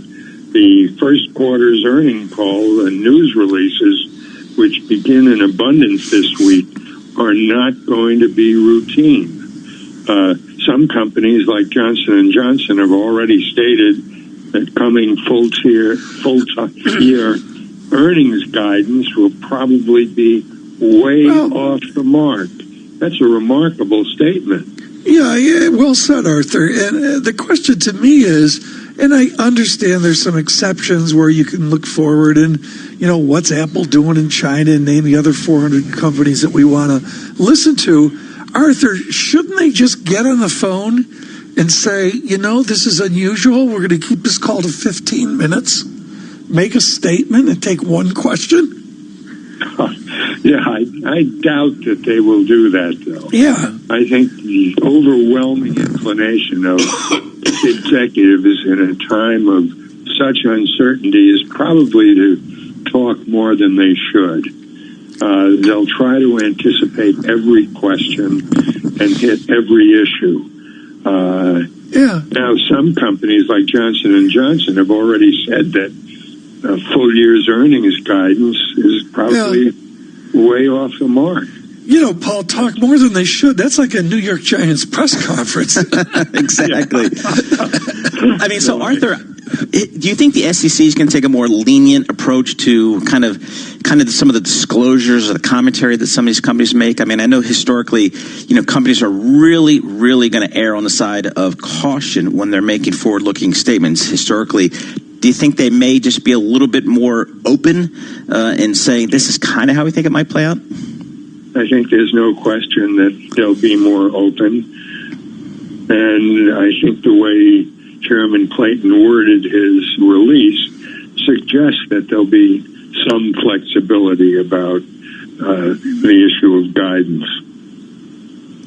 It's interesting, Tom. I think, a lot of these companies, I guess, it's interesting, Arthur. Would it be okay for a company to say, hey, we really just don't know. We don't know how this is going to play out. We don't know how deep this is going to go. We don't know the timing. And therefore, we really don't have much information for you? Yes, I think they could, as they could not have in other times. But this is an extraordinary time. And I think companies, there will be some companies making statements such as that. I think the chairman will press for more information, but I think he will give companies a little more leeway at this point. Arthur, this is an original crisis. It's an original exogenous shock, and we have a collective memory of different crises. How is this different for you as you look at the challenges you've seen over the decades? What's unique this time around? What's unique is the separation that now exists between people, and that's painful. I think that across the country, people not being able to see their friends, relate to them in the usual ways, neighbors not really being able to be neighborly is painful. That's different. America has always met its crisis collectively. The crisis that we're now faced with is a crisis of individuality, not collective. Interesting. Arthur Levitt, thank you so much, the former chairman of the Securities and Exchange Commission as well. This morning, folks, with our news in New York City, here's Michael Barr. Tom, Paul, thank you very much. Severe weather has swept across the South, killing at least 18 people and damaging structures from Louisiana into the Appalachian Mountains. Amy Maxwell, Public Information Officer for particularly hard-hit Chattanooga, Tennessee, says many homes were affected. This actually struck our area about 11:30 last night, so everybody was pretty much home, and especially since we're still at a shelter-in-place from COVID-19. Around 750,000 customers are without electricity. Mississippi Governor Tate Reeves said when he declared a state of emergency that this is not how anyone wants to celebrate Easter. The unemployment crisis caused by businesses closing from the coronavirus is fueling unprecedented demand for assistance by America's food banks. Eric Cooper, CEO of the San Antonio Food Bank, says they need help from the government. We're always, in some ways, rationing our food to try to meet the need, but in the COVID-19 crisis, it's just having enough food. And so we're really hoping for more state and federal support to come our way to be able to meet this need. The Food and Agriculture Organization of the United Nations said in a report released late last month, supermarket shelves remain stocked for now, but a protracted pandemic crisis could quickly put a strain on the food supply chains. A former aide to Joe Biden is accusing the presumptive Democratic presidential nominee of sexually assaulting her during the early 1990s when he was a senator. Biden's campaign denies the charges. Global news 24 hours a day, on air and on Quick Take by Bloomberg, powered by more than 2,700 journalists and analysts in more than 120 countries. I'm Michael Barr. This is Bloomberg. Tom, Paul? Michael Barr, thanks so much. Let me walk through the data, folks, right now. I just think a lot of nuance here as well. First of all, you need to know that through the morning from Europe, data has improved. We're -6 on futures. Dow futures at -59. Let me give you those levels. 23,559 on the Dow. S&P 2774. The VIX was almost 3 points to the worst, 3 points higher. It's come in nicely. It's now 1 point higher, 1.24 points, 42.91. That's really quite something versus where we were 10, 15 days ago as well. Yields were lower and mixed. The 2-year yield was quite surprising 3 and 4 hours ago with a nicely lower yield, and that's reversed. The 2-year yield fractionally higher, 0.23%. the benchmark 0.75%, 30-year bond 1.34% becomes 1.38%. So a higher yield regime across all of that. Oil, everybody looking at over OPEC plus. Thanks to Anne-Marie Horton for perspective there this morning. 31.37 on Brent, down 11 cents. Stay with us. Worldwide, this is Bloomberg Surveillance. Message and data rates may apply. T&C and privacy terms can be found at babbel.com/terms. Please don't text and drive. Have you wanted to speak a new language, but you thought it'd be too hard or take too much time? Then try Babbel for free by texting EXPLORE to 64,000. In just 15 minutes a day, you'll be on your way to speaking a new language in just a few weeks. And right now, you can try Babbel for free. Babbel starts out teaching you words and phrases by matching them with pictures. You won't believe how easy the interactive program is. Soon the sentences get a little bigger, and before you know it, you're having simulated conversations voiced by native speakers. And because Babbel is crafted by language experts and uses the spaced repetition method, in just 10 to 15 minutes a day, you'll be speaking the language of your choice with real confidence. With Babbel, you can speak a language. Just text EXPLORE to 64,000 and start your first lesson in the language of your choice for free. Download the Babbel app or text EXPLORE to 64,000 and try it for free. Text EXPLORE to 64,000. Hey y'all, Jeff Foxworthy here. Now, if you've ever found yourself repeating the same thing over and over for 75 years, you might be Smokey Bear. Only you can prevent wildfires. That's why I'm filling in for Smokey to switch things up, because there's a lot more to say. And I should know because my grandfather was a firefighter. And one of the things he taught me is that the people that love the outdoors the most are often the ones accidentally starting wildfires, which means always BYOB. No, bring your own bucket to the campfire. And be extra careful with things like burning yard trimmings. Don't just walk away, or chances are you might be starting a wildfire. So for the love of the outdoors, go to SmokeyBear.com to learn more about wildfire prevention. Brought to you by the U.S. Forest Service, your state forester, and the Ad Council. Influence. This is a message from the government about this bank holiday weekend and keeping yourself, your friends and family safe from coronavirus. This bank holiday weekend, do not go out unless absolutely necessary. Do not meet up with anyone outside your household. Do not put the lives of your loved ones in danger. Stay in touch with them on social media or give them a call. Anyone can get coronavirus and anyone can spread it. Stay home. Protect the NHS. Save lives. Be part of the college sports conversation on TuneIn. Hear the latest storylines around SEC football with the Paul Feinbaum Show. I distinctly remember when you were hired, and I must say most of us thought you were out of your mind. Giving up, I wouldn't call it a cush job because you were traveling across the country. Get your college hoops fix with college basketball talk on NBC Sports. Headed by Shabazz Napier. That also included Amita Brima, who is in and around the NBA ranks right now, and DeAndre Daniels, who was the 37th pick in the 2014 NBA draft. So my question to you is, or listen to the daily news from around the wide world of college football with College Football Live. I would go with Utah. I think Utah is the better team. And I know I'm talking to an Oklahoma guy, but listen, and it may be recency bias having watched Utah last week and doing that game, but I just think they're a more complete football. Discover these and more college sports podcasts right here on TuneIn. Markets, headlines, and breaking news 24 hours a day at Bloomberg.com, the Bloomberg Business app, and on Quick Take by Bloomberg. This is a Bloomberg Business Flash. And I'm Karen Moscow. U.S. stock index futures are falling as investors prepare for an earnings season marked by the extraordinary uncertainty over corporate profits caused by the coronavirus pandemic. We check the markets every 15 minutes throughout the trading day on Bloomberg. S&P futures are down 4 points. Dow futures down 39, and NASDAQ futures are down 18. The 10-year Treasury down 9/30 seconds, yield 0.74%. Yield on the 2-year, 0.23%. NYMEX crude oil is up 2.5%, up 56 cents at $23.30 a barrel. COMEX gold is down 1% or $17.70 at $17.35.10 an ounce.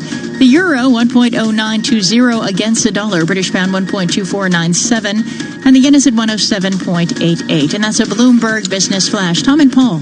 Karen, thank you so much. Something happened this weekend, which is really important, folks. In the exhaustion of this pandemic, and of course, nothing like the exhaustion of the first responders, the nurses, the doctors, the endless ambulance drivers that I hear outside this Mount Sinai Hospital in New York, I realized that I'd really lost track of where this pandemic is. So, Paul, I got up early this morning and I really read in on a global basis as best I could on where we are. And what is extraordinary about this, Paul, is the complexity involved, the trends, the mathematics, the where are we in any given moment. It's extraordinary, isn't it? It really is, Tom, and it's dynamic. It's dynamic across the globe. It's dynamic across the globe. You look at Italy, you look at China, you look at some of the in the U.S., and it's even regionally within the U.S. as well. So very dynamic. You know, we say that to all of you listening on Sirius XM. I guess some better news in Louisiana, but some real challenges out there. One of the experts we've spoken to is Joshua Sharfstein. He is at the Johns Hopkins University Bloomberg School of Public Health and, of course, their medical institute as well. We should say that Mr. Bloomberg is a philanthropist to his Johns Hopkins University and his engineering program of years ago, and, of course, founder of Bloomberg LP and this radio and television station as well. We spoke to Dr. Sharfstein about the state of this pandemic. So we are not yet at New York levels in Baltimore, but I certainly have heard of what you have talked about, that there is a moment sort of midway in the illness where some people get quite sick and at that point can even proceed to death. And that's very scary, obviously, for the medical team. It's terrible tragedy in every case that it happens. And I think what people are wondering is if there is something that can be done to focus on that moment in terms of therapeutics to prevent what may be an overwhelming immune reaction that is leading to that second decline. Help us with the idea of a secondary or reinfection. This is something out of the influenza of 100 years ago, but do you think it's a valid worry for our listeners and our viewers, this idea that there's a virus and then we re-engage with society and we come up again against the same virus a second or even a third time? There's a lot we don't know about this virus, but in general, if somebody who has fought the virus off and recovered is unlikely to get that same kind of infection again. I think it'd be very unusual for that to be the case. And even the reports of sometimes people may have recoverable virus later are not quite the same as saying people can really get sick twice.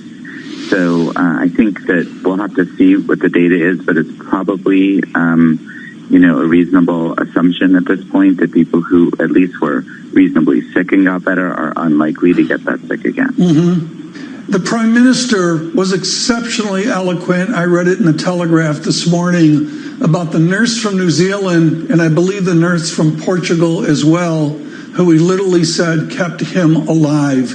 Give us an update on what you see at Johns Hopkins among the staff, the nurses, and all the others assisting the doctors. Well, it's an incredible dedication at Johns Hopkins and elsewhere. They really, people, have felt that this is their calling, this is a responsibility. The medical center has been very supportive in terms of making sure there's protective equipment and all kinds of other mental health resources for staff. But this is, and it's not just the doctors and the nurses. There's a real sense of purpose, really, for everybody who's working there. And I think, this is a moment in a way that many people have been training for, even if they didn't realize it at the time. One final question, Doctor, if I could. The great fear that's out there is things here in New York, and particularly in the borough of Queens, have been really, really quite horrific. What's the ability of this virus to spread to secondary cities and tertiary locations across the nation? Well, what's really remarkable to me is how so many people believe that what's happening there, meaning somewhere else, isn't going to happen here, meaning where I live. And nobody should really have that sense of confidence. People felt like, well, it's in China, it couldn't come to Italy. It's in Italy, it couldn't come to the U.S. But, it could go anywhere. Any city could be affected. Letting our guard down here, it would be a terrible mistake. And I think that, certainly in Baltimore and Washington and other cities, we're seeing increases in cases, and we realize how much is at stake here. And I think, we're going to be obviously in touch with people in New York and learning a lot from New York's experience. And the cities that think that they couldn't have this problem are really risking quite a lot. Right. Joshua Sharfstein, the Johns Hopkins University Bloomberg School of Public Health, and of course their medical program as well. Paul, I look at this and the reading on it, and to this word duration, which I think John Farrell brought up earlier, is so important, and that there's the pressure to get everybody back to work, there's pressure to get the economy started again, and then there's this whole other pressure that with a little bit of experience from China removed from that, we really don't know, Paul, what the path is forward if we end social distancing.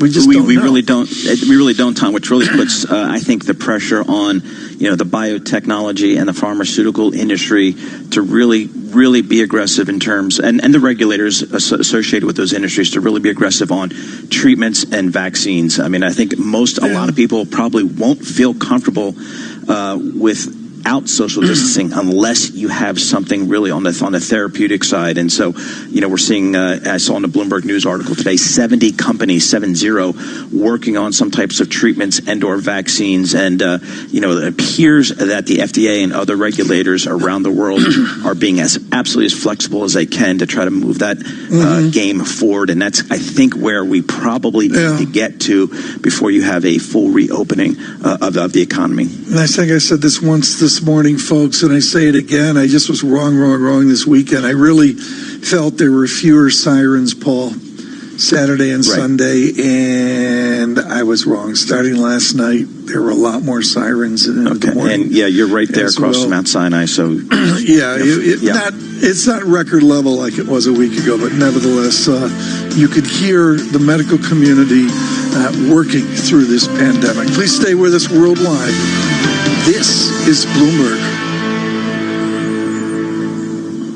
25 years ago, NJIT graduate Dick Sweeney co-founded Keurig Green Mountain, a company whose incredible innovations changed the way the world brews a cup of coffee. Today, he lectures widely on business leadership and is a strong advocate for NJIT's work to combine business education with the power of STEM.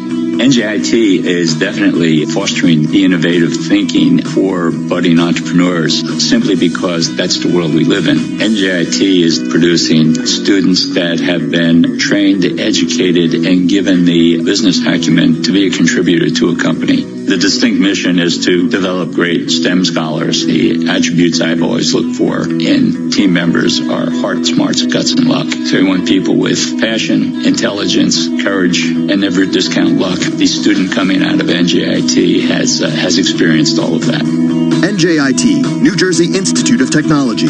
Learn more at njit.edu. Asset managers who seize change to launch new strategies, add distribution channels, or exploit new technology to re-engineer the investor experience are often rewarded. However, in an industry paralyzed with complexity, few act with agility or decisively. Few run their businesses strategically, yet the most competitive managers in the market know with the right partner and a flexible operating system, you can. Go boldly toward change with SEI Investment Manager Services. I'm Steve Meyer, president of SEI's Investment Manager Services. At SEI, we understand the emerging forces that will define success for asset managers and what firms will need to compete tomorrow. That's why we continually optimize SEI's global operating platform. If your business requires greater agility, our advanced technology, integrated best-in-class systems, and multi-asset expertise can be your catalyst for business transformation. With SEI Investment Manager Services, you lead the charge in a competitive marketplace. Learn more at seic.com/seize change. Did you know that players of People's Postcode Lottery have raised over £500 million for charities and good causes? They've also won £47 million in prizes so far this year, and it could be your postcode next. Visit postcodelottery.co.uk/radio before midnight on the 23rd of April to play in the May draws. PPL managed lotteries on behalf of good causes. 16 plus, conditions apply, play responsibly. Okay, people, I've got the daily checklist. Who today has eaten dinner for breakfast? Tick. Started a chore you'll never finish? Tick. Done a conference call in your pajamas? Tick. Here's another for your list. BritBox. Streaming the BBC, ITV, Channel 5, and now Channel 4. All in one place and ad-free. So add BritBox to your list and get a 30-day free trial of the biggest box of British box sets. Search BritBox free trial. Tick. Biggest compared to other SVOD providers. Auto renews at $5.99 a month unless cancelled. T's and C's apply. This is a message from the government about this bank holiday weekend and keeping yourself, your friends and family safe from coronavirus. This bank holiday weekend, do not go out unless absolutely necessary. Do not meet up with anyone outside your household. Do not put the lives of your loved ones in danger. Stay in touch with them on social media or give them a call. Anyone can get coronavirus and anyone can spread it. Stay home. Protect the NHS. Save lives. Broadcasting live from the Bloomberg Interactive Broker Studio in New York. Bloomberg 1130 to Washington, D.C. Bloomberg 99.1 to Boston. Bloomberg 106.1 to San Francisco. Bloomberg 960 to the country. Sirius XM Channel 119 and around the globe. The Bloomberg Business app and BloombergRadio.com. This is Bloomberg Surveillance. And it's 9:30 on Wall Street. Good morning. I'm Karen Moscow, along with Tom Keene and Paul Sweeney. And the S&P 500 is lower at the open, down 0.4% or 11 points at 2778. The Dow Jones Industrial Average down 0.4% at the open, down 91 points at 23,627. And the Nasdaq is down 1/3% or 30 points to 8121. 10-year Treasury down 6/32, yield 0.73%. The yield on the 2-year 0.23%. NYMEX crude oil is up 2.8% or 63 cents at $23.39 a barrel. COMEX gold down 1% or $16.90 at $17.35.80 an ounce. The euro 1.0907 again.